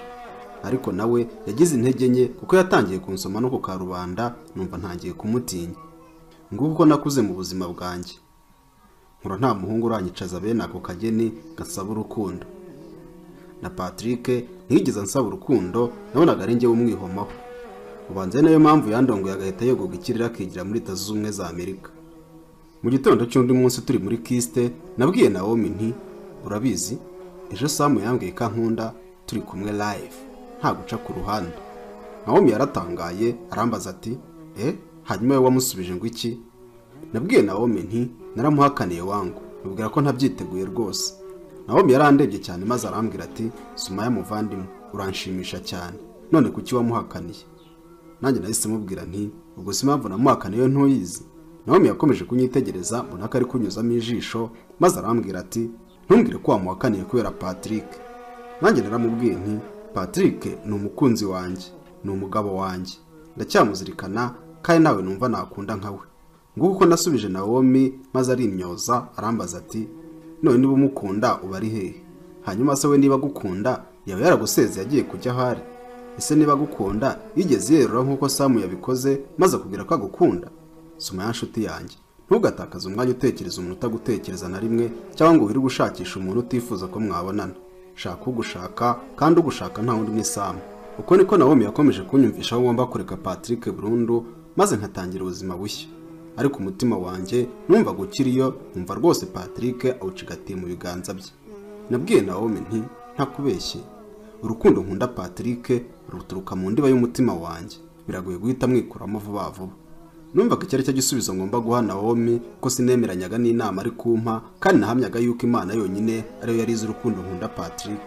Iminsi yaricumye ariko nkomeza gutekereza ku magambo Naomi ahora ambwira.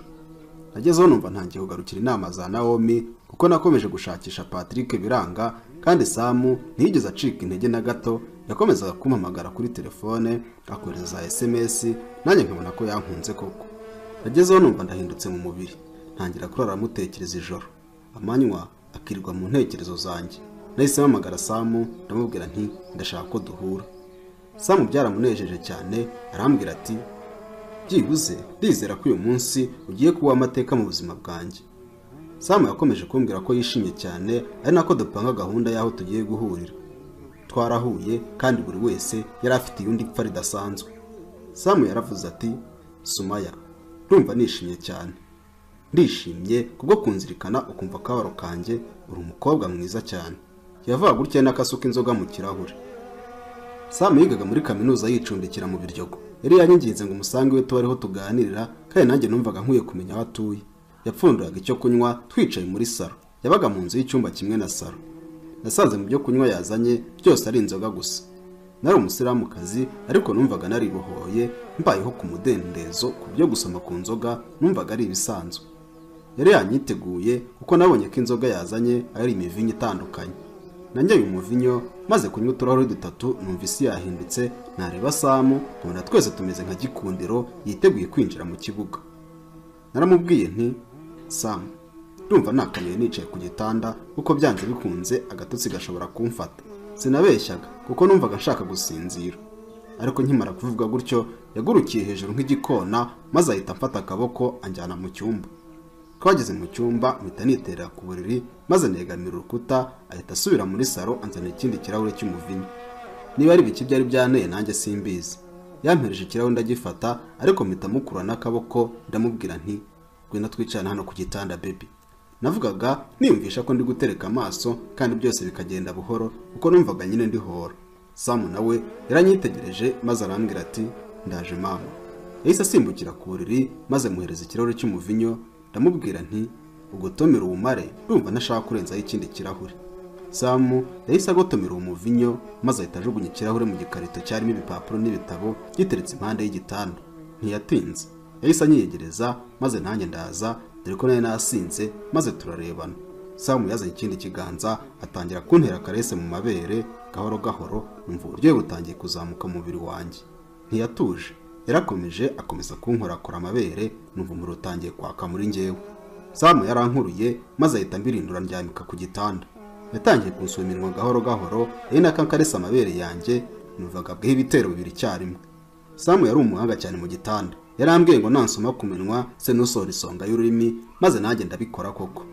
Nasohoye isonga y'ururimi rwanjye numva iminwa ye yisamiye hejuru atangira kuyikurura ayinyunguta maze nababeshye numva uburyohe buri rukase kugeze mu birenge byanjye. Yari ururimi rwanjye ararwonka arankaresa numva nkeneye ko byibuze atangira igikorwa maze nkaruhuka umubiri wanjye wari uremerewe. Yahise amvanamo ishati nari nambaye maze amabere yanjye aramuramutsa, nawe yumvise indamukanyo yayo ayakiriza yombi. Atangira kuyonka imoko ari nako ibiganza bye bikorakora mu misatsi, numva ubwenge bwanjye buri kugenda. Nibwiraga yuko hari mu kanya gato ari bube byibuze atangiye kundongora, ariko Sam we yari afite uburyo atwaramo ibintu bye. Yakomeje kunsoma gahoro gahoro, ari nakanyuzamo akanyongora amagambo meza, noneho nkumva uburyohe ndi kumva si ubwo kunkoraho gusa, ahubwo n'amagambo ambwira nayo ari izindi karese ndi guhabwa. Natangiye kumva ikariso yatose kandi nari nambaye ijipo yanjye. Narambwiye ingenzi nga nkuremo ijipo, ariko akajya abanza kwizoyaza kugeza igihe yayikuyemo, ari uko yumva natangiye gutosa uburiri. Yitonze yayivanyemo gahoro gahoro, maze musaba ko yanavanamo n'ikariso yanjye, ariko arabyanga, ahubwo arambika ikiganza ku ikariso yanjye atangira gusigiriza gahoro gahoro nk'usigiriza umuti ku gikomere. Ikariso yanjye yaragiye iratoha, maze agezeho aseseka intoki mu ikariso atangira gukarisa neza igitsina cyanjye, nanjye nkisimbiza kubera uburyohe numvaga. Ibyo byose yabikoraga ari kunsoma, ari nako yo nk'amabere yanjye. Amabere yanjye yari yakomeye cyane kandi yitegereza muri parafo. Sam yatangiye kujya akora ku gitsina cyanjye, amazi agahita yirasa, ndetse ntangira kujugumira ntitira kubera uburyohe ndengakamere nari ndi kumva. Sam yahise avanamo ikariso yanjye, maze aramanuka atangira gukoza ururimi rwe ku matako yanjye, akansoma anyerezaho ururimi ndetse akanaruzengurutsa impande y'igitsina cyanjye, ariko akirinda kurukozamo. Yahise afata intoki ebyiri numva zinjijemo, maze atangira kuzijombamo gahoro gahoro yinjiza akuramo. Noneho uburyohe ntigeze numva na Patrick ntangira kubwumva ako kanya. Yakomeje kunjomba intoki mu gitsina, yageraho akavanamo, ubundi akarambika ikiganza ku gitsina cyanjye, maze akazunguza cyane atigisa. Akamara nk'amasegonda abikora, nkumva ibikari birisutse ku gitanda. Nta kintu navugaga uretse kuniha no kumurya inzara, kubera ko nibyo byonyine numvaga nshoboye gukora. Ibyo byose yabikoraga asoma ubutaruhuka, ananyuzamo akanyonka amabere yanjye. Numvise asoma ku ijosi, azamuka agana ku gutwi, atangira kundumagura ku gutwi gahoro gahoro. Nagezeho ndatakamba, ndamubwira nti Pepe, mbaru ntabari ndumva ameze nabi. Sam ntiyatinze, yahise atangira akazi, atangira kunyinjira. Yari afite igitsina kimeze neza, maze agicengeza mu isoko yari guta ibitonyanga, numva ndashanyaraye wese kubera uburyohe. Yarandongoye arongera arandongora, ari nakampindukiza ankoresha izindi pozisiyo nge ntazi, kandi nakomeza kumva biryoshye. Yaje kugera numva uburyohe ntazi buri kuzamuka, nitamufata mu mutwe ndamubwira nti ongeza umuvuduko sheri, ongeza umuvuduko. Nawe yarankundiye akora vuba vuba, numva nanjye ndi kuzamuka cyane mu buryohe. Ndazamuka kugeza igihe nashidutse ndi gususumira cyane, mvuze induru, ndamupfumbata ndamukomeza. Nahise sinzira, ariko nza gukanguka numva Sam ari kunkorakora, ubushake burongera burazamuka. Twinjira mu gikorwa nanone. Uwo munsi twabikoze inshuro enye zose, numva ndaruhutse umubiri wose kandi ipfa rirashize. Nabwiye Sam nti urakoze cyane. Arambwira ati humura, ni inshingano zanjye guha ibyishimo nkakunezeza. Ntuzambure impari kandi ntuzifuze ngo ubimpishe. Ndagukunda cyane Sumaya, ndagukunda mugore wanjye. Ndifuza ko nakujyana iwacu nkakwerekana bakakumenya. Yambwiraga gutya ariko nkorakora gahoro gahoro umugongo wanjye. Byarantangaje cyane, ndamubaza nti kuki udashaka gutwara ibintu gahoro Pepe, ndumva waba wihuse. Sam yanyeretse umubabaro mu maso, maze arambwira ati masheri, ndifuza nkujyane bakubone, kandi nawe nkwereke ko ngukunda urukundo rwa nyarwo, kandi kiruseho ngiye ngufiteyo intego. Ntabwo icyo ngamije ari ukugukinisha. None agasama avuga akomeje, nanjye ndamubwira nti humura mukunzi wanjye, rwose tuzagenda. Navuze gutyo mbona arishimye cyane, duhita dukurishuka turipfukirana, maze aranyegera neza, nanjye ndamwegera, twiryamira dupfumbatanye.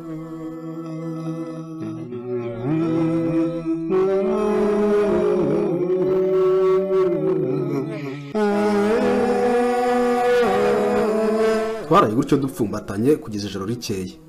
Mu gitondo nakangutse numva asa n'ufite umunaniro cyangwa ubunebwe mu mubiri wanjye. Twese tujyana muri dushe koga kugira ngo nisubire muri kaminuza. Twamaze koga tugaruka mu nzu, twamara imyenda, maze Sam aranyegera aransoma, maze arambwira ati ndifuza ko twakigumanira hano shiri. Ndamubwira nti nanjye ndabyumva, urumva twakigumaniye, ariko amasaha ntari kubyemera.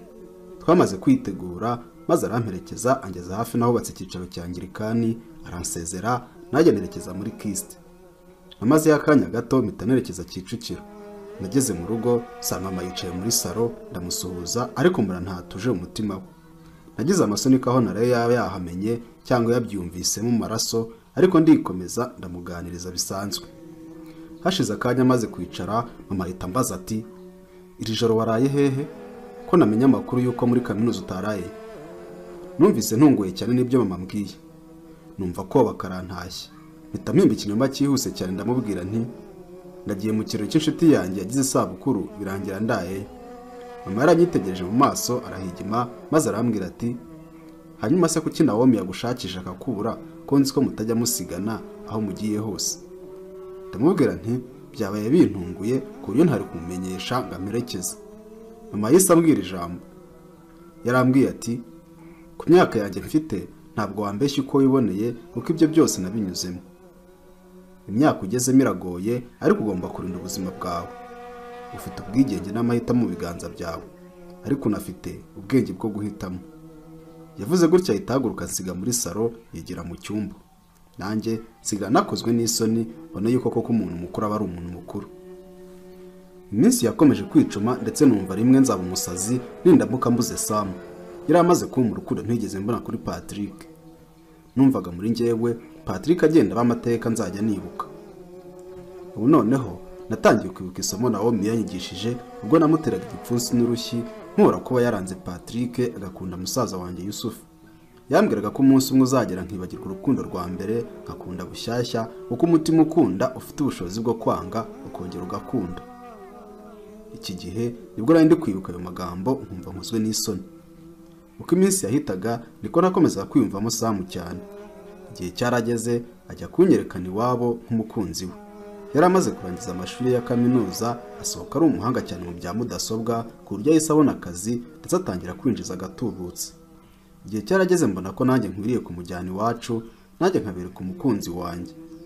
Narabikoze ndamwerekana kandi baramwishimira. Mbona ko igihe cyo kwiyegurira Sam kigeze tukaba inshuti nziza cyane kandi zifite icyerekezo. Mu mpera z'umwaka wa kabiri wanjye wa kaminuza Sam yari amaze kugira amafaranga maze angurira akamodoka ko kujya ngendamo ngiye ku ishuri. Yangura imodoka mu bwoko bwa Toyota Corolla ifite ibara rya silver kandi nziza cyane. Numva ndishimye. Gutwara imodoka byo cyo kintu nari nzi kuko rangije umwaka wa kabiri segonderi nzi gutwara imodoka neza ku buryo mu mwaka wa kane nari maze gutunga perime yanjye. Igihe kinini kandi najyaga kwirarira iwe tukiraranira ampereza uburyohe bw'urukundo nkarushaho kumukunda no kumva ko ari we mugabo wanjye w'ahazaza. Muri weekend byabaga bikomeye kuko cyabaga ari igihe cyo kuryoshya. Twaratembereye ku Gisenyi dusura ibirunga dusura Akagera Nyungwe n'ahandi hantu hose hatuma u Rwanda rudasa n'ibindi bihugu. Twari ubuzima na Sam numva ngeze mu isi nshya. Rimwe nitegereje Sam ndamwegera maze ndamubwira nti Sam, wowe wahinduye ubuzima bwanjye, wanyeretse urukundo ntigeze mbona, warankunze ntiwacika intege, ndumva waranyigaruye wese, ndagukunda mugabo wanjye. Sam yaranyitegereje maze nawe ati ndagukunda mugore wanjye, ndumva nashaka kuzakubura uko ubuzima budafite wowe uhwanye na busa. Sam yambwiraga ariko ayora utuzi mu kiganza akatunsuka mu gituza tukamanukira hagati y'amabere twihagarariye mu mazi yo mu Kivu. Twari twagiye ku Gisenyi ariko wa gatanu turarayo. Ubwo twaganiraga gutyo ari nka saa 4 za mu gitondo ariko wa gatandatu kandi hari akazuba keza cyane. Sam yarambwiye ati tugire dusubira i Kigali kuko hari igitaramo kandi niwe mushyitsi mukuru. Nabaye nk'utabyumva neza ariko arabishimangira arambwira ati hari igitaramo kandi niwe mushyitsi mukuru. Twakomeje koga maze saa 5 zigeze twinjira mu modoka dufata umuhanda Rubavu Kigali. Yangejeje mu rugo ari nka saa 10 ahita agenda arambwira ati nitegura ubundi muhamagare. Nasanze mu rugo nta muntu uhari. Nshaka umwambaro mwiza cyane nditunganya nuko ninjira mu ivatiri yanjye yaranguriye yari yiriwe aho ngaho mu rugo. Nahise mfata umuhanda manuka nerekeza Sonatibe genda mvugana na Sam ambwira ko musanga Nyarutarama. Yandangiye akabari musangamo maze mpageze nsanga hagaza ntegereje. Parika imodoka ahita azanyegera mvuye mu modoka ahita mfata akaboko tugenda twinjira mu kabari kiyubashye. Maze tugeze muri sare mbona inshuti zacu zihariye sare kandi Nawomi, mama, papa, musaza wanjye na Godanse nabo bari bahageze kare mbona ko byose byateguwe mu ibanga rikomeye. Abari aho bose baratonye bahita baguruka numva ndatunguye cyane. Turagenda twicara imbere ahari ameza ateguye kandi adasa n'ayandi. Twamaze kwicara maze nabo bahita bicara mbona ko hari ikintu kidasanzwe kigiye kubera aho ngaho. Sam yahise ahaguruka ansiga aho ngaho maze ahagarara imbere yabo atangira kuvuga amagambo akomeye. Yaravuze ati mbere na mbere ndashimira buri muntu wese waje kwifatanya nanjye kuri uyu munsi udasanzwe mu buzima bwanjye, by'umwihariko ababyeyi bacu. Nabatumiye mwese nk'inshuti zanjye kandi z'urungano ngo ugire icyo nkora imbere yanyu mu maso yanyu kugira ngo muzambere abahamya. Babyeyi bacu namwe muri hano, tunejejwe no kubabona muri kumwe natwe kugira ngo ikibera ahangaha cyose nimuramuka mugishyigikiye n'Imana yo mu ijuru irabigishyigikiye gihabwa umugisha. Samu yahise agana ku meza yari ibumoso ahari hicaye urungano rwacu, abakobwa 3 n'abahungu 2, ariko abo ngabo bose nari mbazi, ariko nabonaga ari inshuti ze zindi nari ntakamenya. Yahise apfundura akabogisi azana impeta irabagirana ifite ibara ry'umweru ku buryo wagira ngo ikoze muri diyama. Abandi uko bari bicaye nabonye bazamura za smartphone batangira gufotora, abandi bafata amashusho. Samu yaraje atera ivi impande yanjye maze aravuga ati, Sumaya mukunzi wanjye, ese wemera kuzambera mutima w'urugo rwanjye? Nabonaga biri kuba bimeze nka filime, numva kwihangana birananiye, amira ashoka amatama yanjye. Nitegereje Samu yateye ivi imbere yanjye, ndamubwira nti, yego Samu, uko ubyifuza niko mbyifuza. Navuze gutya amashyi ngo kaci, imirabyo y'amafoto ndetse n'urumuri rwa za kamera za telefone byose byasimburanaga kuri twebwe. Yahise anyambika impeta maze nanjye mufata ibiganza ndamuhagurutsa, buri wese uri arishima. Narakebutse mpuza amaso na nawe wari wuzuye ibyishimo. Noneho ndushaho kurira, ariko baratureka bakomeza kudufotora, ari nako injyana ya Celine Dion ivuga gahoro gahoro, numva ijoro riramanutse. Nabwiye Samu nti, ndagukunda cyane mugabo wanjye. Arambwira ati, urakoze kumpamiriza urukundo ndetse no kumpesha icyubahiro imbere y'abavandimwe. Namubwira gutyo twahoberanye, ari na kamera amanuka ku matama yanjye. Samu yarongeye asubiramo ijambo yahoraga ambwira. Yarambwiye ati, ndagukunda cyane kandi nkubuze ubuzima bwanjye bwaba ari ubusa. Twatangiye kubyinana gahoro gahoro, ari nako inshuti zitwegera zitunagaho uturabo batwifuriza kuzagira urugo rwiza. Mama, papa, musaza wanjye na Godanse baraje baraduhobera cyane, maze mbona mama kwihangana byanze ari kuzenga amarira mu maso. Uwo munsi sinzawibagirwa kuko wabaye umunsi uvanze n'ibitangaza wagira ngo ntamabonekerwa. Twakomeje kunywa no kurya, maze ibiganiro bitangira guhindura isura, bigeraho ubusabane bufata indi ntera ku buryo buri meza yatangiye gukora udukoryo dutandukanye. Bamwe bagahimba indirimbo tugahita tubigana, ari nako abazana ibyo kunywa no kurya bahereza buri wese bitewe n'icyo ashaka. Samu yari yashuyemo amafaranga bimeze nk'ubukwe, kandi ni mu gihe kuko papa we nawe ntiyari yoroshye mu bacuruzi ba Kigali, barabakire. Impamvu navuze rero ko uwo munsi ari ubitangaza nuko mu gihe ibiganiro byari byakaze biganirira ibyabo, Samu yahise ahaguruka agenda kuvugana n'inshuti ze bakoranaga, maze nanjye mpita nsohoka muri sale njya kuri toilette. Navuye muri toilette ngira ngo ninjire muri sale, numva umuntu ankuruye akaboko anturutse inyuma. Narahindukiye nitegereza unkuruye, ariko amaso yanjye nyasaba kutambeshya kuko numvaga ntari kwizera uwo ndeba. Namaze akanya ameze nk'uwafashwe n'ikinya, kuko narebaga numvaga ntamwiteguye ako kanya. Numvaga ntari kwizera uwo ndeba kuko byari igitangaza kuri jyewe. Byari igihe cyo gushoberwa no kubura icyo nakora. Ubu nta wundi yari Patrick wari unkuruye akaboko, birantangaza cyane ndetse numva sindi kubyemera.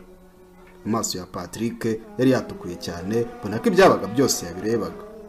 Twahagaze turebana nta numwe uvugisha undi. Sumaya, ni iki wakoze mukunzi wanjye? Patrick yambajije gutyo yitonze cyane, mbona afite umubabaro mwinshi mu mutima we. Ariko njye naracecetse kuko numvaga nta gisubizo cyo kumuha ako kanya, kandi nari nkiri kwibaza niba Patrick ari we ndeba cyangwa ari undi, kuko ntabwo nimvisha ukuntu ako kanya yaba ari aho ngaho. Yarongeye ati, ndagusabye nk'igisubizo mukunzi wanjye, wiceceka ndakwinginze. Naramubwiye nti, Patrick, wumva ari ikintu agomba gukora? Nasubije Patrick gutyo, nako nkomeza umutima wanjye gutava wibuka ibya kera byahise. Patrick yarambwiye ati, Sumaya rukundo rwanjye, nuramuka wumvise ibyambayeho uramenya umubabaro wanjye, wumve n'impamvu aka kanya nagarutse mu Rwanda. Ngwino ngira icyo nkubwira mukunzi wanjye. Patrick yavuga gutya nkurura akaboko ngo tuva aho ngaho tugana ahandi, ariko ndamwiyaka mubera ibamba ndamubwira nti, Patrick, ibyo wifuza ntibishoboka, kandi urazi neza impamvu ndi hano n'inshuti zanjye ndetse n'umuryango wanjye. Please, ndagusabye, sinkeneye kumva ibinyoma n'ubwesukoro bwawe. Navuga gutyo mwiyaka ikiganza cyanjye atahwemaga gufata. Patrick yatangiye kuvuga muri amanuka ku matama arambwira ati Sumaya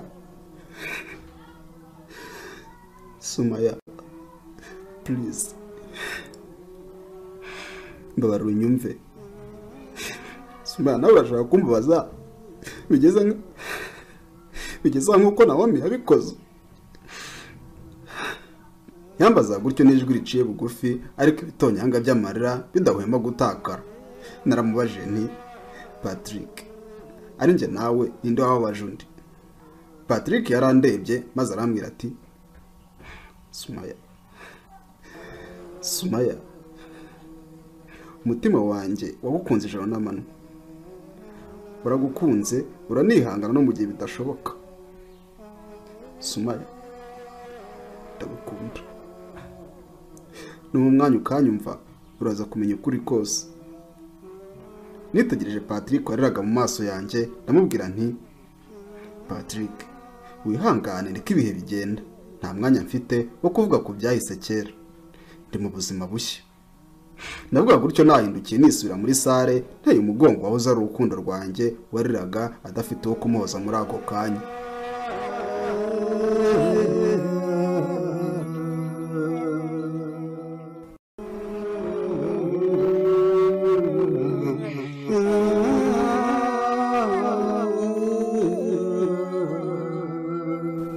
Nateye intambwe nsize Patrick arira hanze, numva ise yaramfashe kubera gutekereza cyane.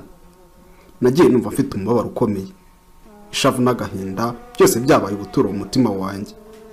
Narwanye n'umutima ngo utibuke ibyashize, nyamara nabyibukaga ahubwo nanze kubyemerera ubwonko bwanjye kaguma kubirwanya ngo butaguma gutekereza. Urukundo rwa kera rwaragarutse, numva umubabaro uranzonze ndetse amarira ahita amanuka bitunguranye ku matama. Nta gutinda nahise mfata papiye mushwari ndihanagura ngo hatagira umbaza ikibaye. Nageze imbere sanga Sam ntatuje yambuze, ambonye arambaza ati shiri byagenze bite ko wari wabuze hano? Ndamubwira nti narindi kuri toilette baby, kubera iki wahangayitse? Arambwira ati ni igihe cyo kuba twataha tukaruhuka kandi uyu munsi urarari wanjye baby. Hakurikiyeho gahunda yo gusoza igitaramo maze abantu bose barahoberana baraganira bamwe basohoka, maze njye na Sam twerekeza hanze ninjira mu modoka yanjye, nawe ahita yinjira mu modoka ye mu bwoko bwa Rava yari yajemo avanamo ikote rye, maze ahamagara mushuti we amusigira kontake, maze araza yicara mu modoka yanjye arambwira ngo nimutware. Nagiye ibitekerezo byandenze kuko guhura na Patrick byatumye numva ameze nk'uwasubiye ubisi, nkomeza gutekereza ubuzima nanyuzemo nawe. Mugore wanjye umeze ute? Ufite ikihe kibazo ko mbona wacitse bitunguranye? Uko niko Sam yambajije ndeba ntwaye imodoka. Nitonze ndamubwira nti sheri ndumva naniwe bikomeye cyane. Urugendo rwarakomeje tugera Kabeza aho yari atuye, maze tutatwerekeza muri dushe koga. Twageze muri dushe Sam ati reka nkuhagire sheri, reka nkuhagire wananiwe cyane. Yavuga gutya ari kunyuhagira vuba mu kanya gato barabirangije, nawe ahita yoga maze twerekeza mu gitanda. Nahise mubwira nti urakoze cyane kunyuhagira sheri. Sam arandeba ahita anyegera aransoma arambwira ati ndagukunda cyane. Yese atangira kunyereza ikiganza cyanjye mu gituza aramanura, ageze ku kibuno ahita nkurura anyiyegereza, nanjye mu burenganzira bwe atangira kumpa uburyohe bwa nyabwo. Yampaye uburyohe nk'ibisanzwe kugeza tunyuzwe, ariko numvaga nacitse intege umubiri wose kuko izina Patrick ryakomezaga kunza mu bitekerezo. Nabyutse kare nitegura kujya muri kaminuza, ariko mbanza guca kuri Naomi ngo muhere ifuti. Naomi yari atuye i Remera. Njya kumunyuraho ngo dusanga abandi bana ku ishuri duhuriye muri groupe dukora assignment uko kuwa mbere twagombaga kuyitanga. Naomi namugezeho yinjira mu modoka, ariko kumwenyura nabonaga byamwibasiye, banaka akanyamuneza k'ibyabaye mu ijoro kakimurimo. Mu nzira tugenda natangiye kubwira Naomi byaraye bimbayeho mu ijoro. Naramubwiye nti Naomi uzi byaraye bimbayeho n'ijoro? Arambaza ati ryari? Ndamubwira nti igihe twendaga gusezerana dutaha. Naomi ati mbwira, njyewe nari nataramye sinamenyaga ibiri kuba. Nabwiye Naomi nti sisi ushobora kwemera ko Patrick nawe yitabire kiriya gitaramo? Naomi yaratunguwe cyane maze aravuga ati Patrick ntari muri Amerika se? Ese undi Patrick uvuga ni uwuhe? Ndamubwira nti Patrick uyu usanzwe uzi rwose ejo yaje mu gitaramo ashaka ko tuvugana. Naomi yaratangaye cyane mbura ntabyumva, maze arambwira ati none se yashaka kumuvugana iki yarakuretse akagenda nta n'ikintu avuze. Naomi nawe nabonaga byamuyobeye, maze ndamubwira nti Patrick narayimuhakaniye mubwira ko bidashoboka. Yashaka ko tujyana hano tukavugana ariko mutera umugongo ninjira muri sale. Nakomeje kubara inkuru Naomi ku byaraye bimbayeho, ari nako twerekeza ku ishuri mu modoka nari ntwaye nahawe n'urukundo rwanjye Sam. Ariko Patrick arasekeje cyane. Igihe cyose gihise yari ari hehe? Yumvise ko wambitswe impeta abari bwagaruka. Ibi birarenze rwose. Abagabo nk'aba bari ba nta kigenda kabisa. Naomi nuko yavugaga yimyoza agaragaza ko yasuzuguye cyane Patrick. Naomi yarongeye ati, Sumaya, uramenye utazatega ugutwi Patrick. Uramenye atazava gutesha umugisha wawe kuko wamuhaye amahirwe yigira umwana arayakinisha. Sumaya, reka abana bazi gukunda bakwereka urukundo ruryoshye, urekane n'abaswa. Nanjye niyo mpamvu namukatiye kuko yahoraga mbabariza umutima. Naomi yakomeje kungiriza nama, mbona ko yarakariye Patrick kubera icyo gikorwa yari yakoze. Twageze ku ishuri dusanga abana bo muri groupe bamaze kwiyegeranya. Abari kujya gusenga babisubitse ngo tubanze dukora umukoro cyangwa se assignment. Twarifatanyije dukora assignment tuyirangeza mu masaha ya saa 9. Nahise mpamagara Naomi kuri telefone kuko nitwabaga muri groupe imwe, ambwira ko nabo barangije maze ahitaze. Nashaka ko twitahira kuko n'ubundi korara muri hostel ntitwabikundaga. Nkihagaze aho negamiye imodoka nagiye kubona mbona Patrick aje ansanga. Yangeze impande ndamubaza nti, Patrick, uri gukurikirana iki muri kaminuza? Patrick arambwira ati, ndi gukurikirana we mukunzi wanjye.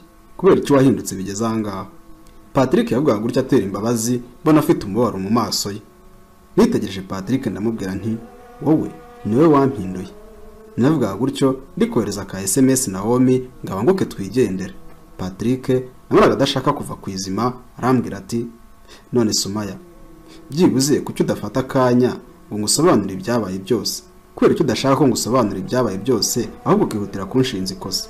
Patrick yavugaga gutyo mbona ameze nk'uyifuza kumbarira inkuru runaka, ariko ndamubwira nti, Patrick, ibyo wavuga byose nta kintu na kimwe byagufasha.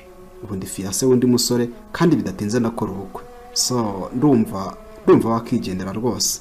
Kandi ntukomeze kunkurikirana aho ngiye hose udateze ikibazo hagati yanjye na fiancé. Nasubije Patrick gutyo mbona isura yirijimye kubera agahinda n'umubabaro, maze arambaza ati, Sumaya, ubu ntabwo ukinkunda? Nabyumva nabicyo kimfitiye. Patrick yambaje gutyo ariko sinamusubiza. Patrick yarongeye arambwira amagambo akomeye cyane.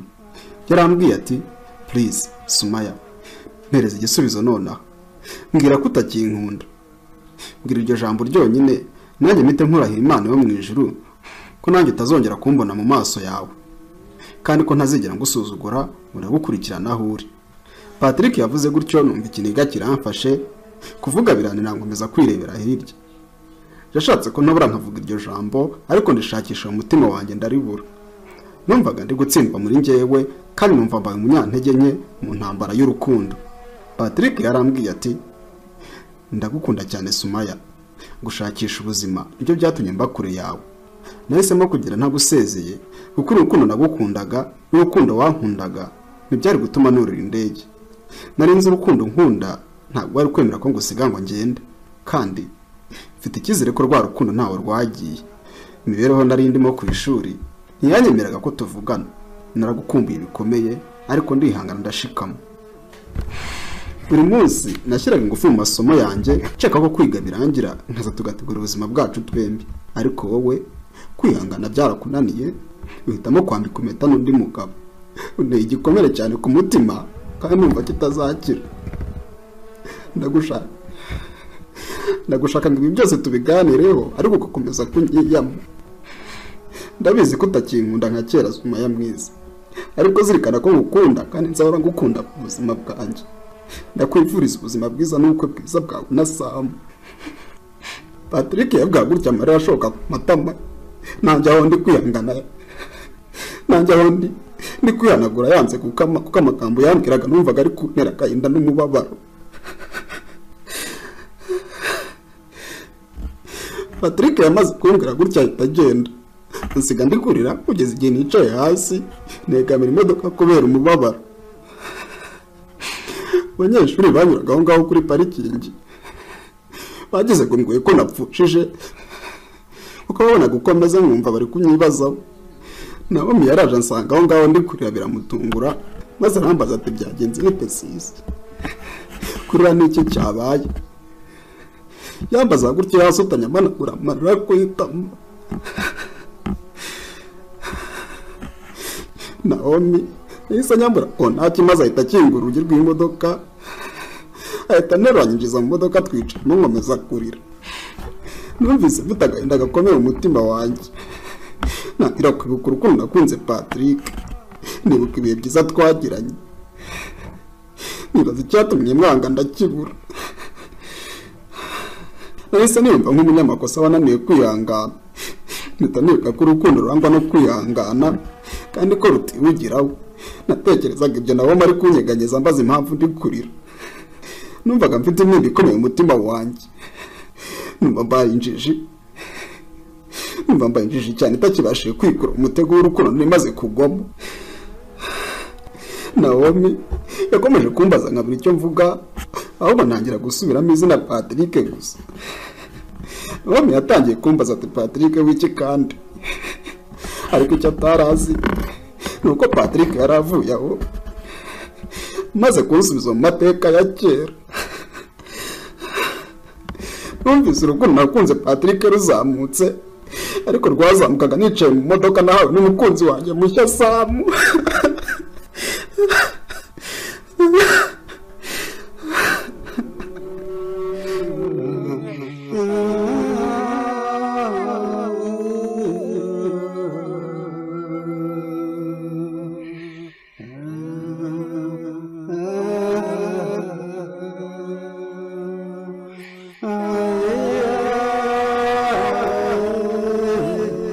Reka nkubikeshe za 10 cy'inkuru urukundo dacogora akaba runatewe n'ukuntu akunze Patrick arahakirangiriye. Niba ugize amatsiko yuko byaje kugenda rero nta kundi amatsiko uzayashira uretse kureba munsi inkuru nyine ukareba ahari buto itukura yanditseho ijambo subscribe, wowe ugakozaho urutoki cyangwa se kiriseri ya computer yawe, maze ugakanda ukamenyetso k'inzogera gahita kaza ku ruhande kugira ngo nidushyire ikindi gice cya 11 uzahite wakira ubutumwa nyine bukumenyesha yuko kigezeho byihuse utavunitse. Mwihangariko bw'iyi nkuru uteye agahinda, ariko dufite icyizere yuko wenda izarangira ibyishimo byongeye bigarutse.